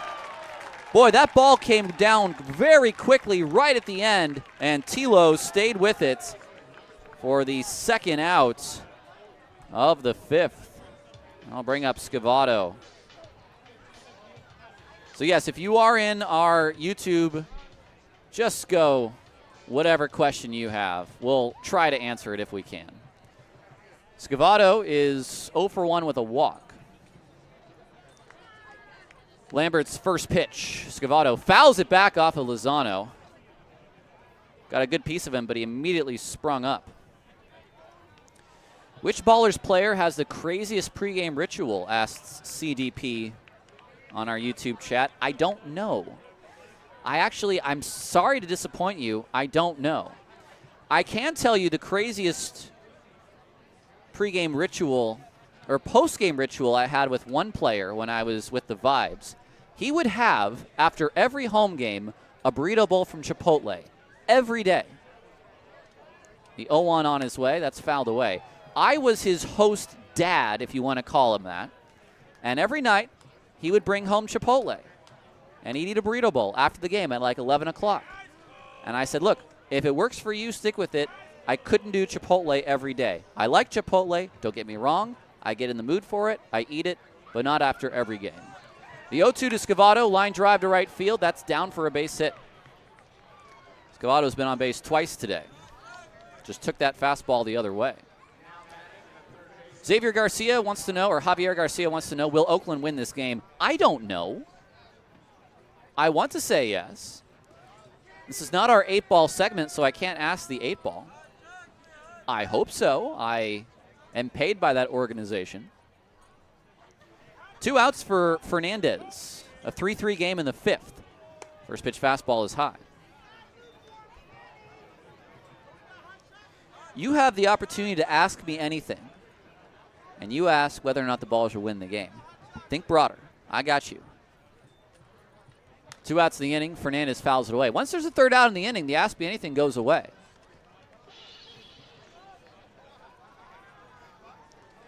It's 1-1. What's my favorite order at Taco Bell? Now we're talking. Okay, that is a question. The 1-1 on its way is a swing and a miss. I like, what's the handheld? The Crunch Wrap. Thank you. I like a Crunch Wrap. And I like to get them at the one in Pacifica on the beach, if you do want to know. The 1-2 to Fernandez, a ground ball toward Harris. On 5 hops, he snags it on the outfield grass. He throws to first. It's in time for the final out. No runs on a hit, no errors. A man left on base. We'll take a break. We'll come back for the bottom of the fifth. 3-3 on 860 AM, The Answer.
Bottom of the fifth, it's a 3-3 ball game.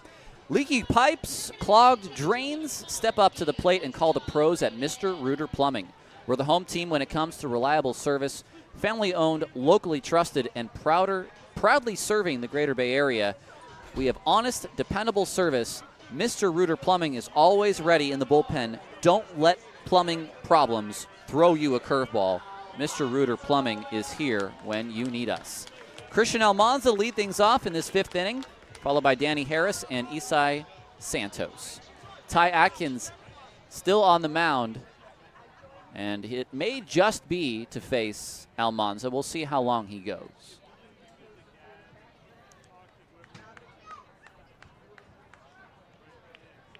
First pitch to Almanza is a big breaking ball that just doesn't quite catch the inside. It's ball 1. It is the 5th inning, so we normally do our question on the answer segment. But today, I'm all alone, so you ask me the question today. Ask me anything you like. The 1-0 on its way, that's inside. 2-0 the count. Some more good questions on our our YouTube live stream. Which baller's pitcher throws the hardest? Now, that's a good question. I can tell you which baller's pitcher has thrown the hardest so far this season. The 2-0 is swung on and fouled away by Almanza, into the glove, I should say. It's 2-1. Caleb Franzen the other night threw 95 above the hands on Mason Minzy. James Collier's thrown 94, and Alec Rodriguez has also thrown 94. The 2-1, Almanza gets underneath this one on the infield. Is it Fernandez or Nunez? It's Nunez to put it away for the first out of the 5th. Another question, what's your favorite logo in the Pioneer League? That is a good one. So the easy answer, of course, will be my current employer, the Oakland Ballers. I really enjoyed my previous team's logo, the Rocky Mountain Vibes, whose mascot, Toasty, is a s'more actively on fire, the only mascot in all of professional sports who is actively on fire. Here's Danny Harris. He takes a first pitch ball down low.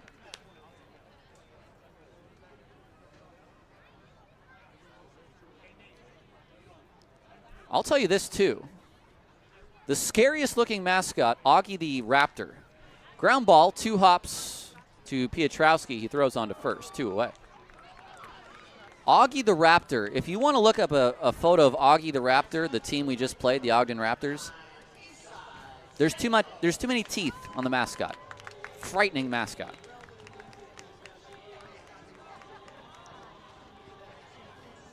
Here's Isai Santos. 2 outs. Atkins still in this ball game.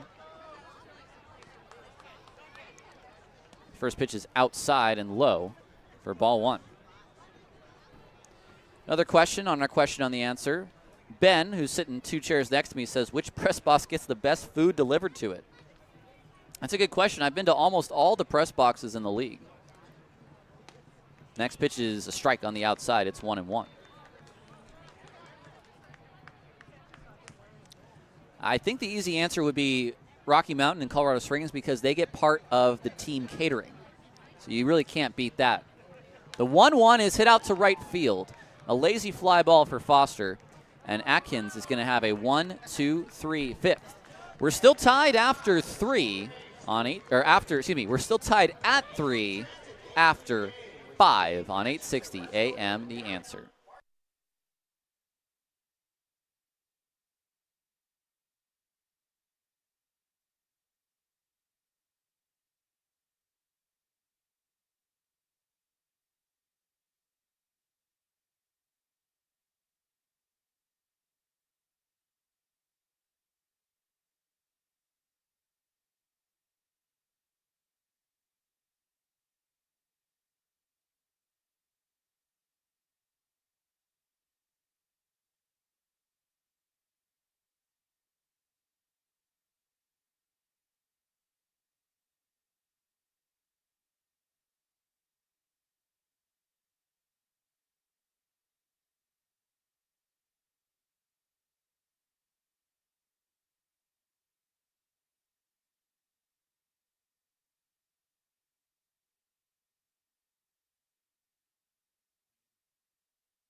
We move on to the top of the 6th on this Friday night ball game. Glad you're with us. Tyler Peterson with you.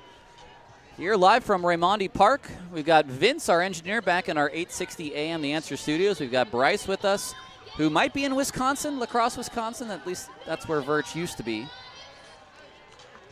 And we got Ben Verhoek, who is running our YouTube stream. I will finish up the last couple of questions, but I'm cutting off the questions after the ones that have come up. What's my favorite soda? Great question. I used to love a Sierra Mist. It's now called Starry. I don't know that I love Starry anymore. A cherry Coke, a vanilla Coke, we'll go with both of those. Dr. Pepper I'm quite fine with. I do like a soda. Will Scrappy have any mascot friends in attendance this Sunday? Yes. I'm almost completely certain he will. Here's Nunez to lead it off against Lambert. First pitch is swung on and missed. Any plans for a radar gun reading on the display in the ballpark? Would love to be able to see velos. The answer to that, Nick, is yes. There is a plan, and we are trying to implement it. Would love to get the TrackMan numbers up on the board as far as velo goes, so you can see just how hard these boys are throwing. All right, that's it for our question on the answer. Hope you enjoyed that. We may do it again tomorrow. I'll be solo again tomorrow, so maybe we'll revisit the Ask Me Anything. The 0-2 to Nunez. He swings and misses. 92 above the hands and a strikeout for Carson Lambert into his 3rd inning of work, his first strikeout of the night. That'll bring up Matt Piotrowski.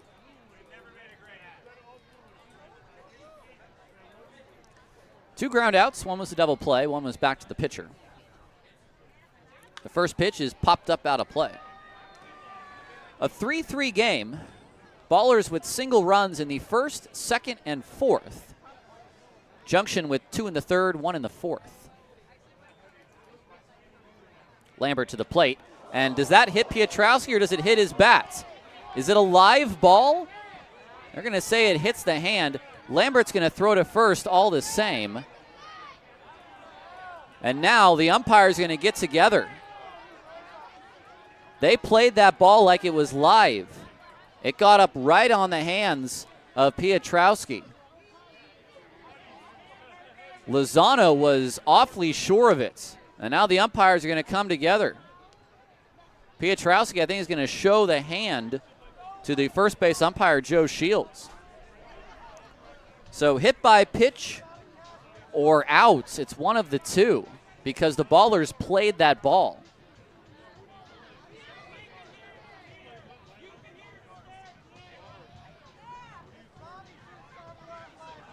One manager is going to be quite upset after this meeting is over. And it's going as a hit by pitch. Well, Aaron Miles was able to get them together, but Piotrowski will end up at first all the same. Aaron's going to have something extra to say to the home plate umpire, Bill Shortridge. And now he returns to his dugout on the first base line.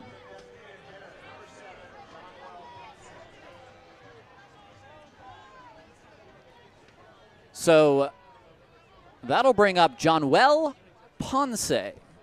Ponce had his first home run in the 4th. It was just his 2nd hit of the year. A runner at first, one away. First pitch is fouled back. So a bounce that does not go the baller's way. And there's no way for me to tell you whether that actually hit the hand or the bat from where I'm sitting. But Piotrowski gets the benefit of the doubt. The next pitch is a fastball, a touch outside. Just missed, just barely missed. Oakland has lost both challenges they've had. Junction missed one and got one correct. 1-1. The next pitch to Ponce is high. It's 2-1. No action for Oakland in their bullpen. The Jackalopes have a right-hander warming. I wonder if that's Zach DeVito.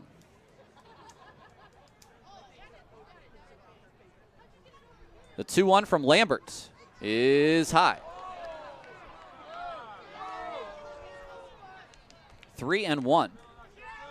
Definitely a pitch that's high. on the new strike zone. Ponce is 5'10". The 3-1, swing and a miss. Challenge fastball at 91. Well, it was Butts that challenged Ponce with a fastball, and he hit it out of the ballpark. So on a 3-2 here, what does Lambert do? Piotrowski runs. It swung on and missed. Lozano's throw is in plenty of time. A strike him out, throw him out, double play, and the inning is over. To the bottom of the 6th we go. Lozano, Monteith, Cobb in a 3-3 ball game on 860 AM The Answer.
Here's Zach DeVito, the right-hander out of the bullpen, in the top of the 6th inning. Or excuse me, the bottom of the 6th inning after a scoreless top of the 6th inning. Tyler Peterson here, a 3-3 game between Grand Junction and Oakland. DeVito last pitched on Tuesday. He took the loss in that contest. 1 2/3 inning, he allowed a hit, a run, a walk, and a strikeout. On the season, DeVito has an 8.31 ERA in 4 appearances. He's allowed 4 runs in 4 1/3, walked 3, and struck out 4. They'll face Lozano, then Monteith, and the top of the order, Cobb. After that, 3 right-handed hitters. Ty Atkins goes an inning and a third of pretty good baseball. He allowed a hit, no runs on his line, a walk, and did not strike out anyone else. Gillis, whose line I neglected to give you earlier, 3 2/3, 2 hits, 3 runs all earned, 6 walks, and 3 Ks. Those 6 walks contributed to an 87 pitch count. Here is Lozano. Had a single on the infield in his second at-bat. He takes a strike here. Lozano has 4 hits now, 5 on the season, and at least 2 of them have been on the infield. The 0-1. Lozano takes low on the breaking ball. It's 1-1. Again, DeVito was the #1 overall pick in the Florida tryout camp and showed a good fastball and a good breaking ball.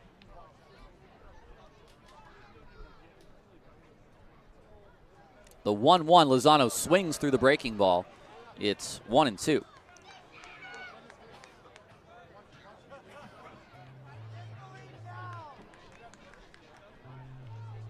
The catcher leading off the bottom of the 6th. The pitch on its way is fouled at the plate. He left that breaking ball over the middle of the plate. Did not mean that location.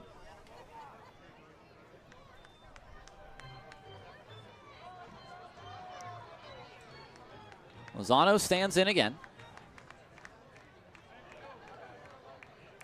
The 1-2 is swung on, hit up the middle. Nunez over to his left. He fields, he throws, and Lozano is beaten by a couple of steps. 6-3 on the ground out. We'll take a look around the league. Some scores. A doubleheader in Windsor, Northern Colorado, playing their first pair of home games. The Vibes took both games. 13-6 winners in Game 1, 12-4 winners in Game 2. Ogden wins again over the Yuba Sutter High Wheelers, an 8-7 final tonight. Here's Monteith, who takes a first pitch slider for strike 1. Monteith today is 0 for 2.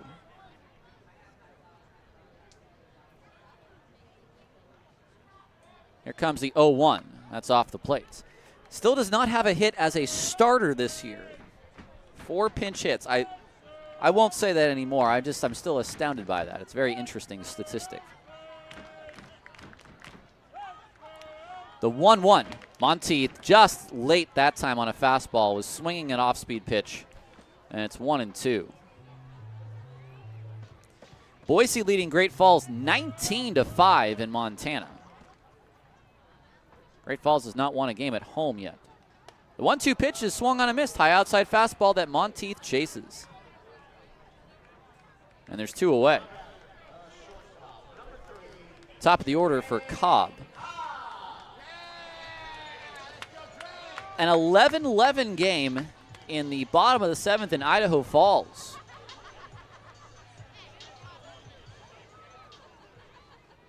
Missoula 5-1 over Glacier. That game in the 8th as Cobb takes a ball off the plate to begin the at-bats. And a 3-3 game here. 2 outs in the bottom of the 6th. Cobb swings, and he will punch one into the glove of the second baseman, Piotrowski, who runs into shallow right field to make the catch on the soft line drive. 6 straight ballers retired. It's a 1-2-3 fifth and now a 1-2-3 sixth. We head to our final three frames of the night. Still tied 3-3 on 860 AM, The Answer.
It's the top of the 7th inning. We are tied at 3 on a Friday night between Oakland and Grand Junction. Another new pitcher for the Ballers. It's the right-hander Connor Richardson, the Pioneer League All-Star from last season.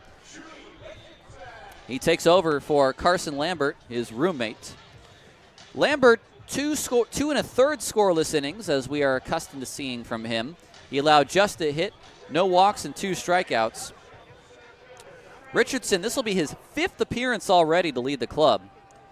He has not allowed a run in 5 innings. He's only allowed just the 1 hit as well. Struck out 2 and not walked any batters. The first pitch to Rose is fouled back. It's 0-1.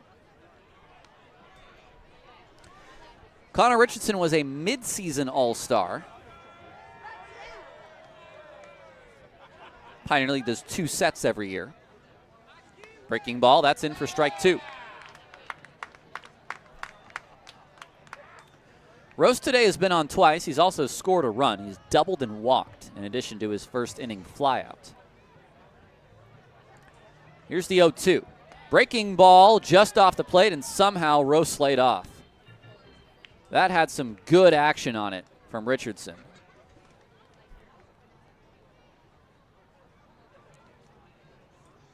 The kick and the pitch. Rose hits a line drive to center field. That's a base hit. That time that one just hung over the middle of the plate. Now Rose going to second, and Harris applies the tag in time. Whoa, what was he trying to do? No problem. Lou Helmick throws that into Harris. I don't know if he tried to catch Helmick napping, but he has a rocket of an arm, and it's a single and a 8-4 putout. That was just not a smart move at this juncture in the game. 1 away.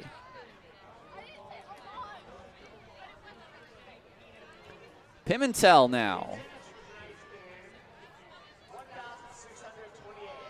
1,628, the announced attendance. Thanks to all who came out. Join us tomorrow on Saturday for West Oakland Night, Sunday for Scrappy's birthday and BallerCon. First pitch to Pimentel is a strike at the knees. 0-1.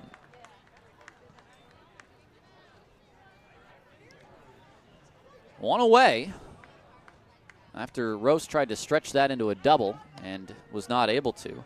Next pitch is outside. Base is empty here in the top of the 7th in a tie ball game at 3.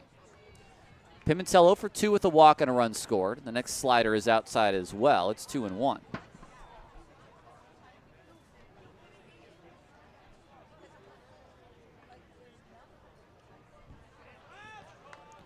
Richardson to the plate. That's off of the glove of Lozano. It's 3-1. Well outside as well. Wow, some shocking news in college baseball. St. Mary's, who was one of the last teams to get in as one of the lowest seeds in the WCC tournament, they had to win their tournament. They have just beaten top 10 Oregon State. 6-4 final. That's a Corvallis regional as well. The 3-2 is outside for ball 4. Laying off was Pimentel. So a runner on with 1 out. It could have been multiple runners on with no outs, if not for the strong throw by Helmick. Here's Foster.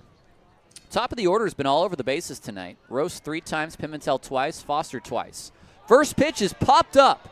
Druick on the left side will make the catch and put it away. A 1 pitch out to Foster. And that'll bring up Mason Minzy. Minzy will switch around now and bat from the left side. This is the side in which he hit his home run in the series. Keep that in mind. Richardson with Pimentel at first. Takes a look, takes a second look, and now he'll just step off. I don't know if the pitch clock was running down there. I don't think it was. Just did not like the look. It will count as a disengagement. Minzy is 0 for 2 with a sac fly. He's popped out twice on the infield. Richardson's first pitch is a ground ball foul, just foul in front of the bag. And Richardson broke his bat in the process. Almanza fielded that ball with his foot on the bag. I mean, it was just a foot foul down the line. So Minzy will grab a new bat. I wonder how many bats Grand Junction brought with them on a 2-week road trip. I have to imagine they're getting down to maybe their last dozen, if that's where they're at. Richardson set. 0-1. Pitch to Minzy is a touch inside. It's ball 1. Oakland will have to save that final challenge for a late inning big game scenario. Or big moment scenario in this game. Tied at 3 here in the 7th. Richardson throws over and Pimentel is back to the bag. That's both disengagements now for Richardson in this at bat.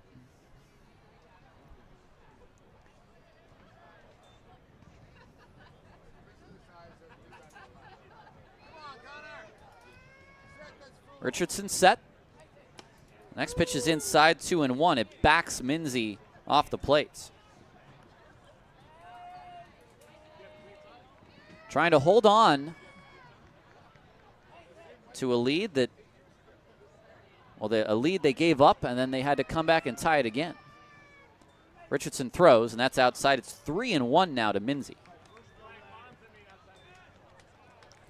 On deck, the right-handed hitting Evan Scavato, who has been on base twice. Minzy in a hitter's count, 3-1. He may see a decent pitch here from Richardson. Pitch on its way. That's in the dirt, and it's ball 4. So 2 walks by Richardson in the inning.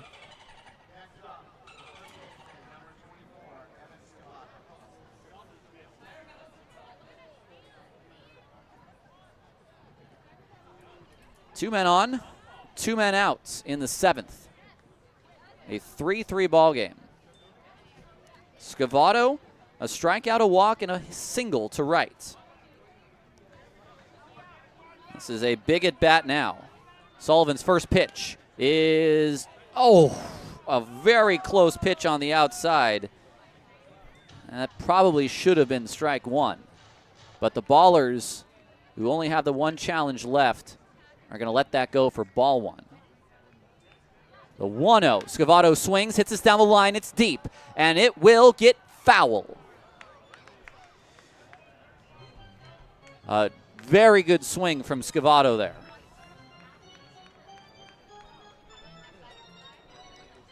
So again, no walks for Connor in his first 4 appearances. He's now walked 2 in this outing. A couple of shakeoffs from Chewy here. Now he comes set. Defense is playing behind both runners. And the 1-1 on its way. Scavato takes low, and Lozano's going to use this final challenge. He thinks it's a strike. He thinks this is a strike. And it is a strike. It was almost the exact same pitch as the first in the sequence. And it's 1-2. That may now influence Bill Shortridge from here on out. We'll see. Chewy's going to step off as Scavato steps out as well. There's time at the plate just to mark down the challenge. 1-2 to Scavato. Richardson needs a put-away pitch. He throws. It swung on and missed. A ball in the dirt. Lozano has to throw to first to complete the strikeout, and he does. We'll take a break. We'll come back. 3-3 as we head to the bottom of the 7th on 860 AM The Answer.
Okay.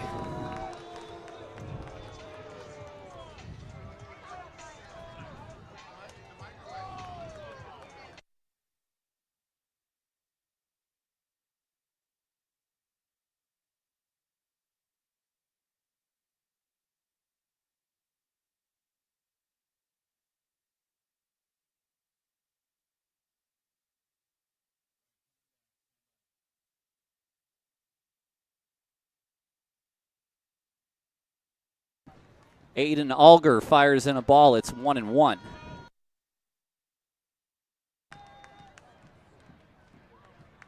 Helmick ready. And Alger's next pitch is swung on and missed. He's a tough lefty, and we've already seen him once in this series.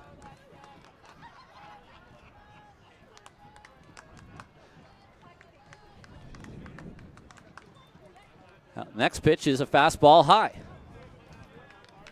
2-2.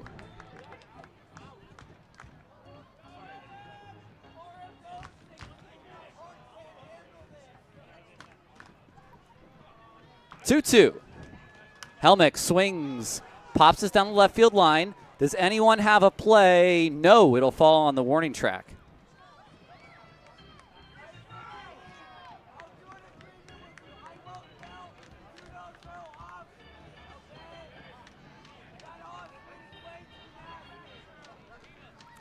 Still 2-2. As it looks like Nunez just is now getting back to his shortstop position. A 3-3 ball game. Alger comes set. And the 2-2 to Helmick is swung on and fouled back. He was ready for that good fastball. Right at the top of the zone.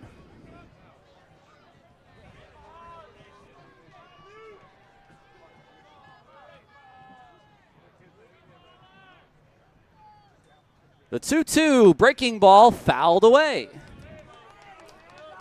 Helmick's putting a pretty good battle in right now.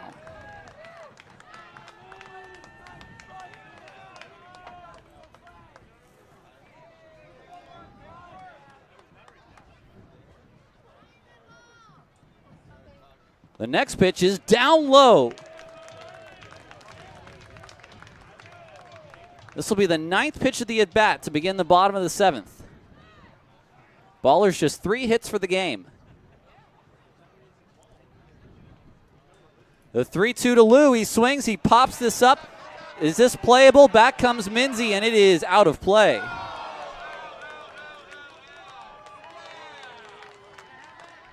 So we'll see a 10th pitch in the at-bat.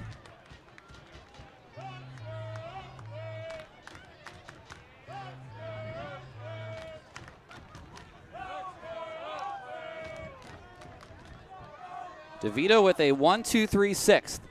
The 10th pitch to Helmick is a ground ball back to Alger. He'll run it over to first. The underhand is in time for the first out of the 7th.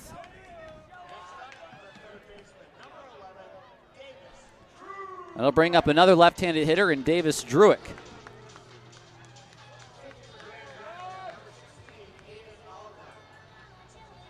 Only 4 strikeouts for the Ballers tonight. As a hitting group, which is good to see. But they only have 3 hits. Alger's first pitch to Druick is a breaking ball just a touch low.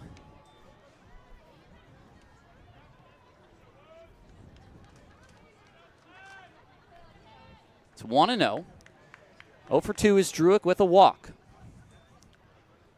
The next pitch is right down the chute for strike 1. Another breaking ball.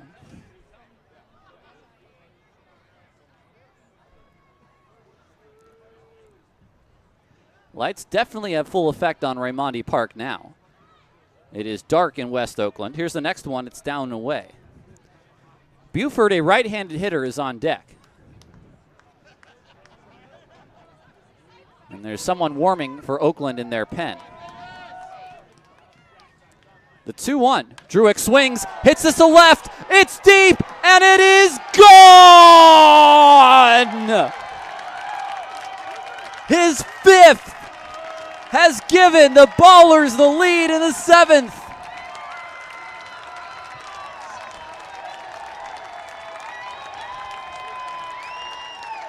A high fastball. He went above the zone to go get it. And it's a 4-3 lead.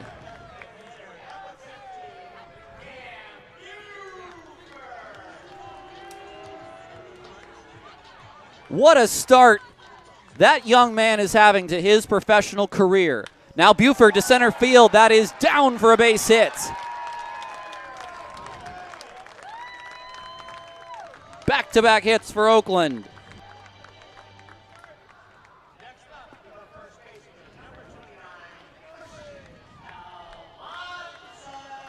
Here's Almanza.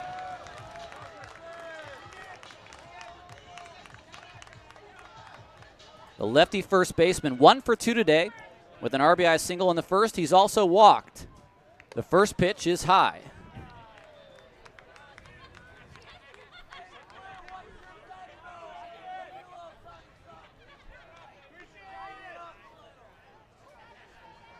Is St. Mary's Gales with the victory tonight over Oregon State. Alger will throw over, and back to the bag is Buford. Buford's got speed. He already has 2 steals this year. Has not been caught yet.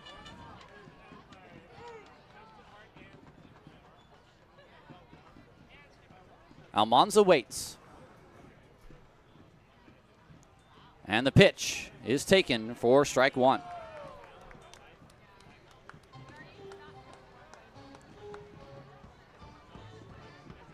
Druick hit it 368 feet. 98 off the bat. Almanza swings, pops this up behind third. Not the easiest play. Fernandez gives way to Nunez, who puts it away for the second out. 2 outs in the 7th. Here comes Danny Harris. You got speed at the plate. You got speed at first. You're up by 1 now. And now you've got a couple of hard hit balls in this inning. I wonder if Aaron Miles would not try to send Buford in this situation. The first pitch, Harris takes in the dirt. Minzy chases after it and gets it in front of the mound. It's ball 1.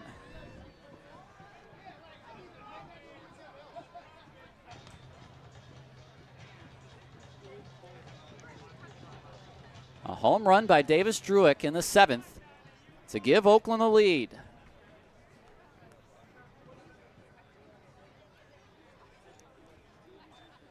Alger to the plate, and Harris takes low. 2-0. Darrell Buggs has come out on deck as a pinch hitter should the lefty Santos face Alger. Pitch on its way. Harris looks at strike 1.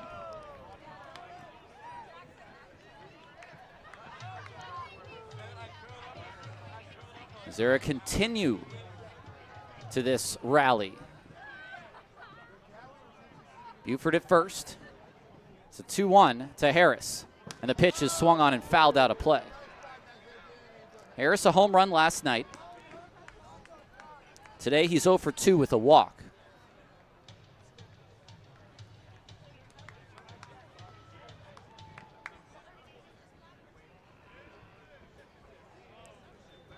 Alger's set. Now we have time. A reset of the pitch clock. All right, now we're ready.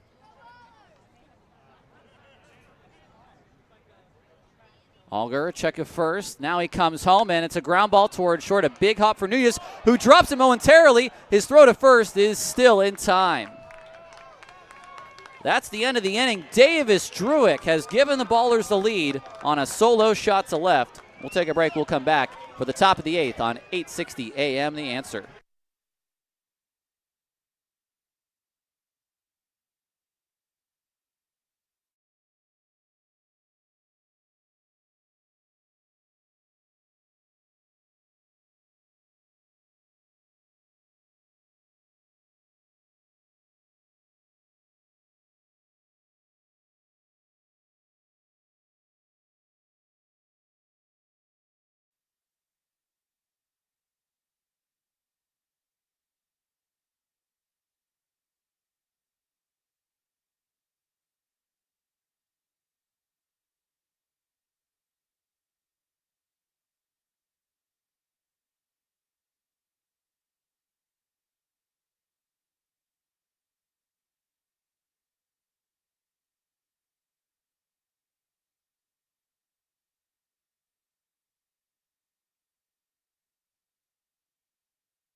It's the bottom of the 8th. It's Connor Richardson still on the mound. The top of the 8th, excuse me. I don't know why I keep doing that. Richardson to pitch the top of the 8th. He'll face Fernandez, then Nunez, and Pietrowski. The 7th from Richardson was, I'd say, not his sharpest, but still did not allow a hit. He struck out a batter. Excuse me, he did allow a hit. He was thrown on the base paths and had 2 walks. He is looking for a shutdown inning. The first man to face him is Fernandez. And the first pitch is off the plate for ball 1. A right-hander starts to loosen. It's Connor Richardson. Actually, as I look down, next pitch is outside. It's 2-0. Yes, that is Connor Richardson. Has 1 save on the season, does Sully. The 2-0. Fouled at the plate. Richardson does not throw particularly hard. Nothing really above 90-91. But he's a big right-hander, and he hides the ball quite well. His off-speed is really the bread and butter. 2-1 the counts. The high kick and the pitch is high. It's 3-1.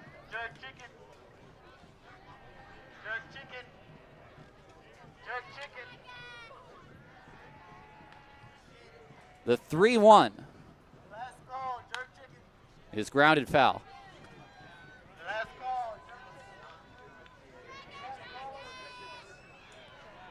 3-2 to Fernandez, leading off this 8th inning. And we have time as a ball was not quite off the field.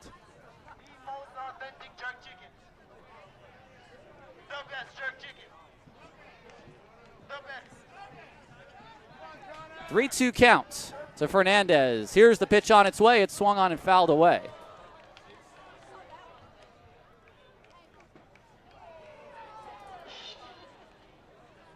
So we'll do the 3-2 again to Fernandez here in the top of the 8th.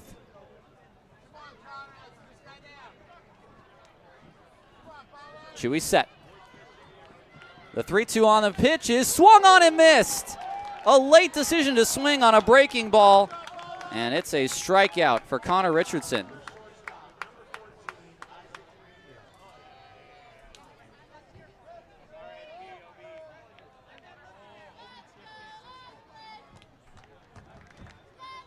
Aaron Miles coming out. This is going to be it for Richardson. He's going to the bullpen. It looks like Connor Sullivan is going to come into this game to try to get a 5-out save. We'll take a break. We'll come back on 860 AM The Answer.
On Tuesday night, Connor Sullivan picked up his first save of the year in a 4-3 final.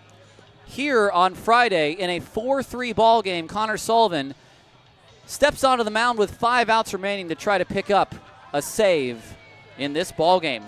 It's a game that's looked like 2024. Reed Butts, Carson Lambert, Connor Richardson, and now Connor Sullivan For Richardson, it's 1 1/3 scoreless innings in which he walked 2 and allowed 1 hit. He also struck out 2 batters. And it's interesting to say for a guy who has not allowed a run all year, and Richardson may not have had his best stuff tonight and still did what he did. For Sully, Connor Sullivan, this will be his 4th appearance, an ERA of 3 on the season. He has had 1 run in 3 innings, has not walked a batter. He struck out 3 and does have that save. In steps Nunez, the shortstop. The first pitch on its way is swung on, hit to center field, and that is a base hit. Helmick will cut it off. He was shading toward right center and had to go a long way, and good thing he did, or else Nunez might have had an extra base hit.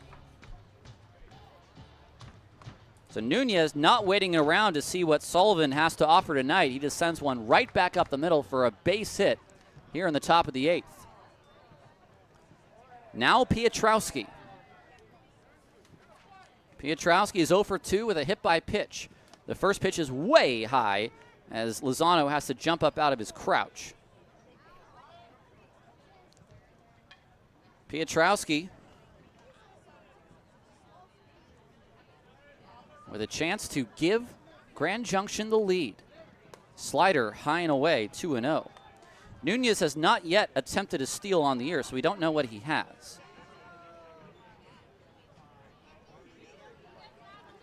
Ballers want a ground ball that can get him out of the inning.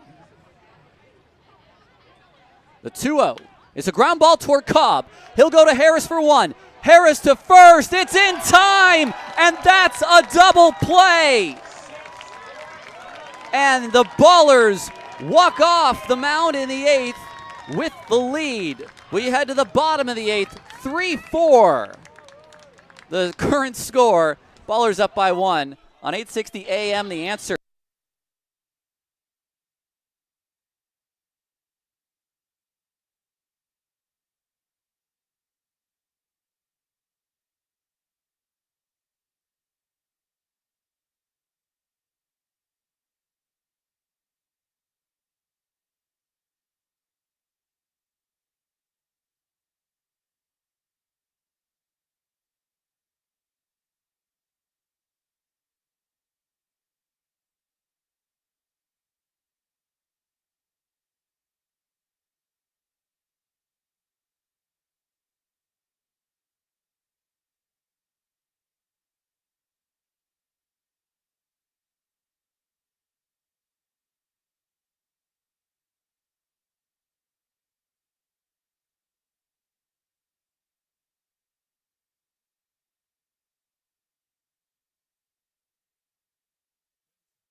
The bottom of the 8th, Ballers up 4-3. It's Santos, Lozano, and Monteith, the 3 scheduled hitters, against a new pitcher. It's Reese Miller.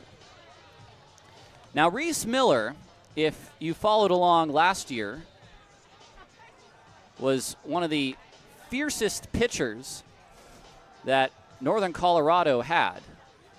He has a wipeout slider. He was practically unhittable as a reliever with Northern Colorado. He is the closer for these Grand Junction Jackalopes. 2 appearances, has not allowed a run. He does have a save. He's allowed just 1 hit in 3 1/3 innings, and he has struck out 2.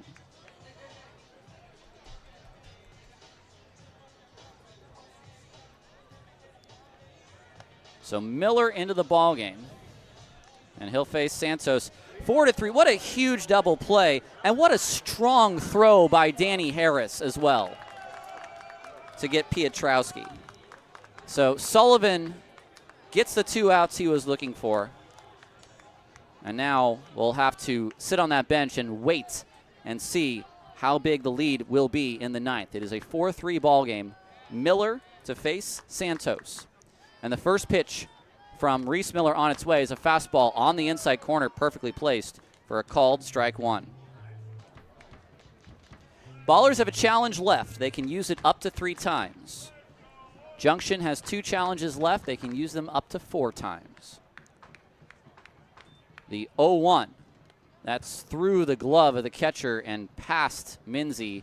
The ball was inside. It's 1-1. Second time in this series that Oakland has come back from a run down to take the lead. Miller's set, closed stance. The next pitch, fastball right on the inside again. Just perfectly placed at 91. You can't clip corners better than that. He hasn't even shown the wipeout slider yet to Santos. The 1-2, it's down low.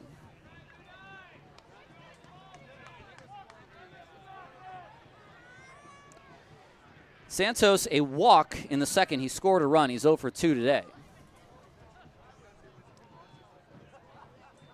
2-2. Down low, laid off the slider. And no appeal from either catcher or pitcher. How did he lay off that pitch? It's 3-2. He might have just been frozen by it. Full count. Miller set. The pitch to Santos is a half swing. Does he go? No, says the umpire at third, and it's a walk for Santos, his second of the game. And what an at-bat against one of the toughest pitchers in the league.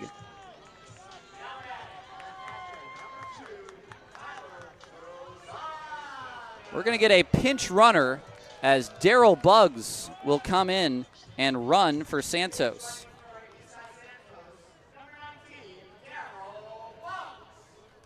So Buggs will run.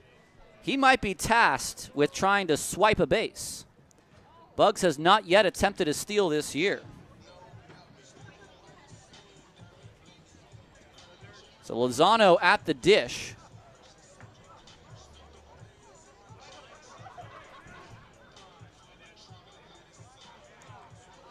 The third baseman, Fernandez, is pulled in. Maybe a bunt attempt in the offing. Good lead for Buggs at first. Slide step by Miller. It's a bunt by Lozano. It's out in front. It's a perfect bunt, and Minzy throws down to first. The sacrifice is successful, and you want to get that thing down right away. And Lozano did.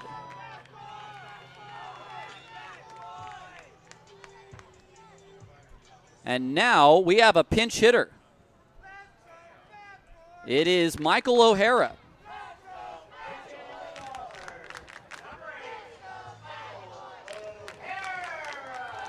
O'Hara, who has been nursing a hurt ankle, has been available off the bench if needed the last couple of days, has not been needed to come in. Here, he will try to drive a run in against Reese Miller. This is probably a matchup that O'Hara has had before as a member of the Boise Hawks last year.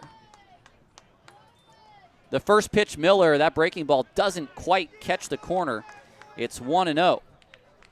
The runner is at second. It's Buggs, a 4-3 ball game which Oakland leads. One away with O'Hara, the pinch hitter, at the plate. Miller throws, and O'Hara almost is hit by the slider. Just miles of break on that thing. It's 2-0. It's one of the best individual pitches we saw last year across the league, Reese Miller's slider. The 2-0, there's the slider, and it's in for a strike. 3 straight sliders to O'Hara. It's 2-1. Can he come up with a big pinch hit? Buggs takes his lead from second. The pitch to O'Hara is a backdoor slider on the outside corner, 2-2. O'Hara this year is 7 for 21, batting .333. No runs and an RBI. 2-2 the count. Miller throws, and the backdoor slider is filthy. It's strike 3 called. O'Hara wants the challenge, and he is not going to be granted the challenge. He is not going to be granted the challenge. Well, let's see. The umpires are going to come together. Now, I must say, It's a devastating pitch because it's a strike. This is going to be it for Oakland.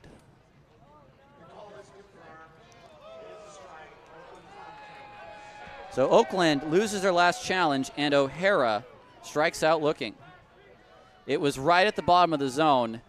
It's just an unbelievable pitch that Miller has in his repertoire. So it's strikeout for Miller, and it'll be Cobb with 2 outs.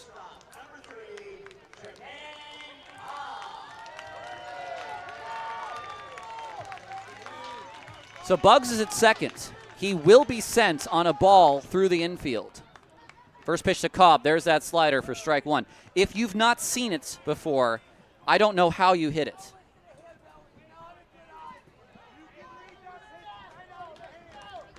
Oh and 1. Slider, strike 2.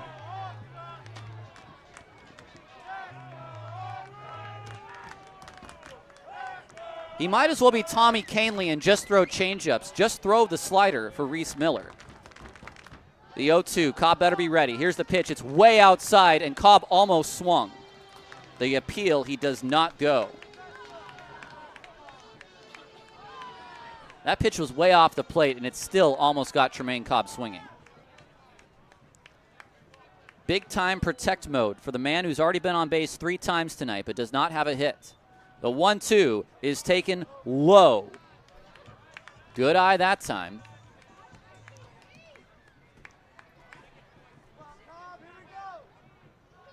Two. Miller is set at the chest. The pitch is a fastball that's fouled back by Cobb. It hit the bat more than Cobb's bat hit the ball.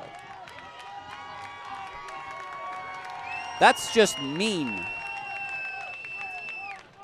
But can Trey now come through? He's seen it.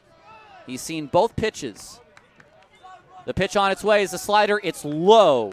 3-2. A 10-mile-an-hour difference between 80 and 90. Bugs is not being held close. He'll have a big lead at second. A 3-2 on its way to Tremaine. Miller to the plate. The slider is swung on and missed way above the zone. And we will head to the 9th. The Ballers with a 1-run lead. 4-3 on 860 AM, The Answer.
It's the top of the 9th. Ballers 3 outs away from their 6th win of the season.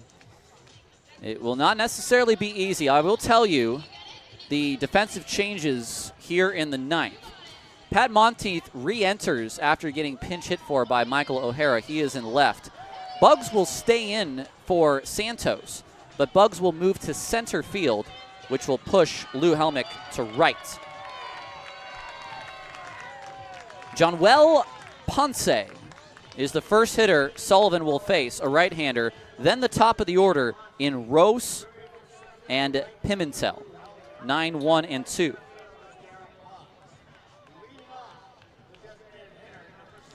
So the Ballers want their 6th win of the season to go 2 games above 500 for the first time all year. The first pitch slider is in for strike 1. Sullivan's slider. And Ponce is going to challenge that. Let's see what we got here. And he is correct. Hey, you've got those 2 challenges left. Why not use them, I suppose? It's 1-0 instead of 0-1. I was going to say, Sullivan's slider is not half bad either. The 1-0. Slider is high and away. It's ball 2, 2-0.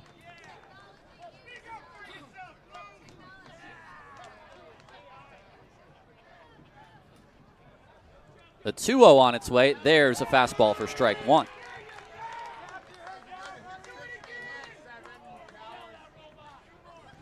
Ponce, the DH today, had his first home run. He's 1 for 3. Slider popped up into right in his helmet. He waves off everyone else, and he will make the catch as he almost lost it at the last second for the first out of the 9th. That'll bring up Rose. Now, let me remind you, Zeb Rose is 6 of 7 on stolen bases. You do not want him on in the 9th inning. He's been on base 3 times today. He has 2 hits and a walk. The first pitch slider front doors him for strike 1. Sullivan just needed 4 pitches to get 2 outs in the 7th. The 0-1 is swung on and missed. 0-2, I mean the 8th. And now Rose, after seeing 2 sliders and swinging through one of them, will take time. Sullivan will not move off the mound. He is ready. Glove right underneath the eyes. The 0-2 pitch on its way. Sullivan throws, and the slider is outside.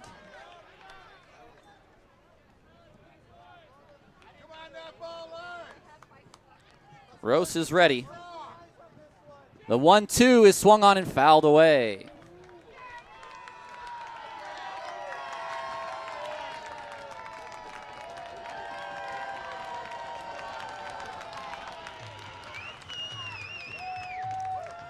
The 1-2.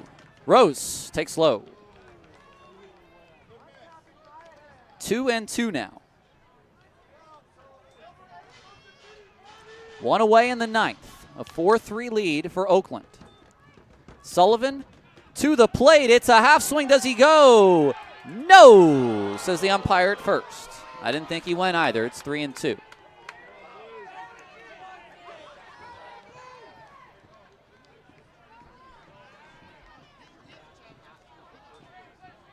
The full count pitch on its way. It's a slider. It's swung on and missed. And Rose K's. Sullivan's first strikeout of the night. 2 are gone.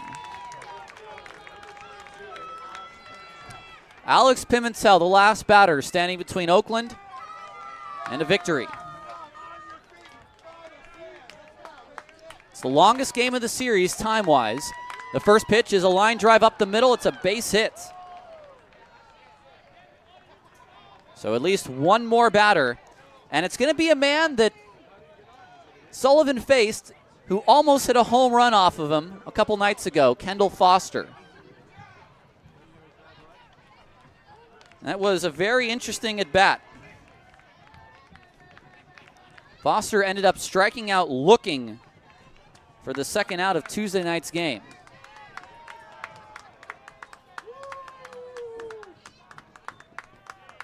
The first pitch is a strike on the inside. 0-1. And right now, Junction, with their 2 challenges remaining, up to 3 they can use. They might as well use all in any close pitch situations. The 0-1 is down and away in the dirt. It's 1-1.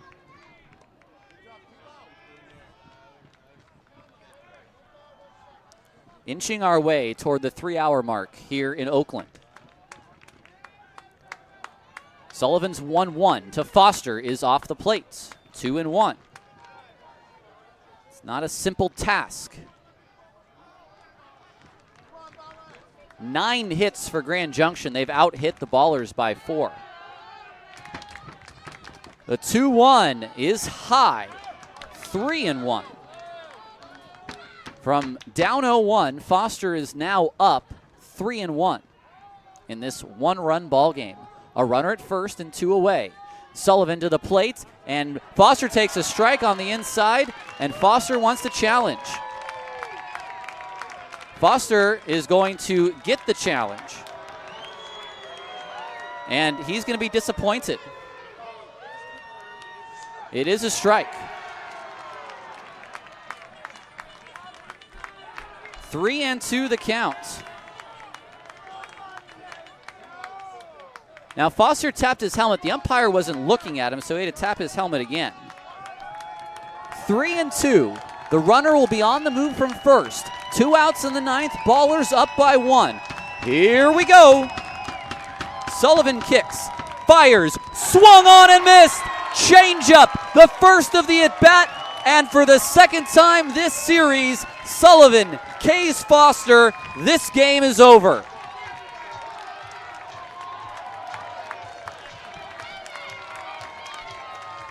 It's their second 4-3 victory against Grand Junction. And another comeback victory. They now have won 3 of the first 4 and have an opportunity on either of the next 2 games to take the series from Grand Junction for their first series victory of the year. And once again, it was defense, offense, and pitching, and for the second straight night, no errors by Oakland that have got them this 1-run victory. And just another great performance all around. I think I know who our player of the game is. Aubrey Tolliver has just grabbed Davis Druick. So we're going to send it down to the field where Aubrey is standing by. I am here with our baller of the day. This is Davis Druick. Davis, congratulations. Homers in back-to-back games. What's it like at the plate right now? Just seeing the ball well, feeling well, sticking to my approach, just like I said last night, and just going out there, playing ball, competing. I want to talk about this pitching performance as well behind you. You had Reed, Richardson, and Sully just completely shut down this game. What's it like seeing that pitching staff really perform like that? It's amazing, man. We love working behind them. They compete every day, go out there, get their work in, and they get the job done. We love it. Take the series lead 3-1. What's the atmosphere like in the locker room right now? Are you guys finally getting to mesh and understand each other? Yeah, we're meshing well. Boys are vibing. Everything's going well. We love it. You're such a vibe. The ballers are a vibe. Everyone, this is Davis. Thank you so much. Thank you, Aubrey. We'll take a break and come back with our Ballers postgame show. We're happy tonight again. The Ballers win 4-3 on 860 AM, The Answer.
Finally, it took until Nevada left for me to get some good calls this week, and my man Vince putting that highlight package together. The Ballers with the 4-3 victory today, not too unlike what we saw on Tuesday night's game, also a 4-3 victory. Let me give you the totals on tonight. 3 runs, 9 hits, no errors for the Grand Junction Jackalopes. 4 runs on 5 hits and no errors. The Ballers were out-hit by 4 hits, and they still come up with the victory tonight. The win goes to Connor Richardson. He is 1-0. The loss to Aiden Alger. He's 0-1. And Connor Sullivan takes the save, his second of the season. Time of the game was 2 hours and 53 minutes, the longest that we've had in this Grand Junction series, in front of 1,628. Well, we've said it. When the Ballers score first, they win. And that was true again today. They scored first in 6 games, and they've won all 6. They're 2 games above 500 now at 6-4. The Jackalopes fall to 2-8 on the season, and there's still 2 more games to go in this series. The run in the first came off the bat of Christian Almanza. It was a single to center field after Cobb led off the game reaching on a strikeout. He got to second on a ground ball by Helmick and then stole third. So Almanza brought in the first run. Then Santos in the second, Isai Santos, I should say, walked, stole a base, and then came around on 2 different wild pitches. That was the second run for Oakland. Reed Butts, who threw 7 scoreless innings a week ago, wasn't as sharp. He threw a lot of pitches, did not get roughed up by any means, but did walk 4 batters and threw 90 pitches in 3 2/3 innings. Gave up a pair of runs in the third, and then a home run in the fourth as well. The bullpen, though, between Lambert, Richardson, and Sullivan through the final 5 1/3 of scoreless baseball, and they only allowed 1 hit each. 3 hits, no runs, 3 walks, and they struck out a combined 6. Richardson gets the win because in the bottom of the 7th, Davis Druick with the solo shot to left field. It's his 5th of the year, and he just keeps adding on to an impressive first 2 weeks for that young man out of St. Edward's University in Katy, Texas. He is but 24 years old and a prospect to be sure. It's his 5th home run already this year in 10 games. And did he even start opening day? I can't remember. But Davis Druick right now, he'll be at third base and probably the 3-hole again tomorrow. All in all, what we saw was similar even to last night because, again, no errors across the board. Something we weren't able to say for the first 8 games, but we now can say for the next 2. So the Ballers, an all-around effort tonight in a 4-3 victory. Let's check the scores around the league very quickly before we sign off tonight. The Vibes, we told you about their 2 wins, 13-6 and 12-4 over the Northern Colorado Owls in a doubleheader. The Ogden Raptors, an 8-7 win over the Yuba Sutter High Wheelers. Boise does get the victory after all in a 19-8 final. The Chuckers, it was 11-11 when we checked in with them in the 7th. They win 12-11 over the Billings Mustangs in Idaho Falls. The Paddleheads finish things off in Missoula 6-2. That's your Pioneer League scoreboard for May the 30th. Tomorrow is Saturday, so it'll be a 4:35 start. First pitch, 4:30 start for our broadcast. We hope you can make it out to West Oakland night, especially if you are listening locally. It is the night to celebrate you and all of our local legends in this West Oakland and Prescott neighborhood, so we do hope you do come out for that tomorrow night. If not, get us on 860, get us on Flow, get us on our YouTube stream. We'll be here for you. I'll be riding solo again with Nevada Cullen on assignment. But until then, I'd like to thank everyone who made this possible tonight. Ben, Vince, Bryce. I want to thank Nevada in spirit tonight, kind of.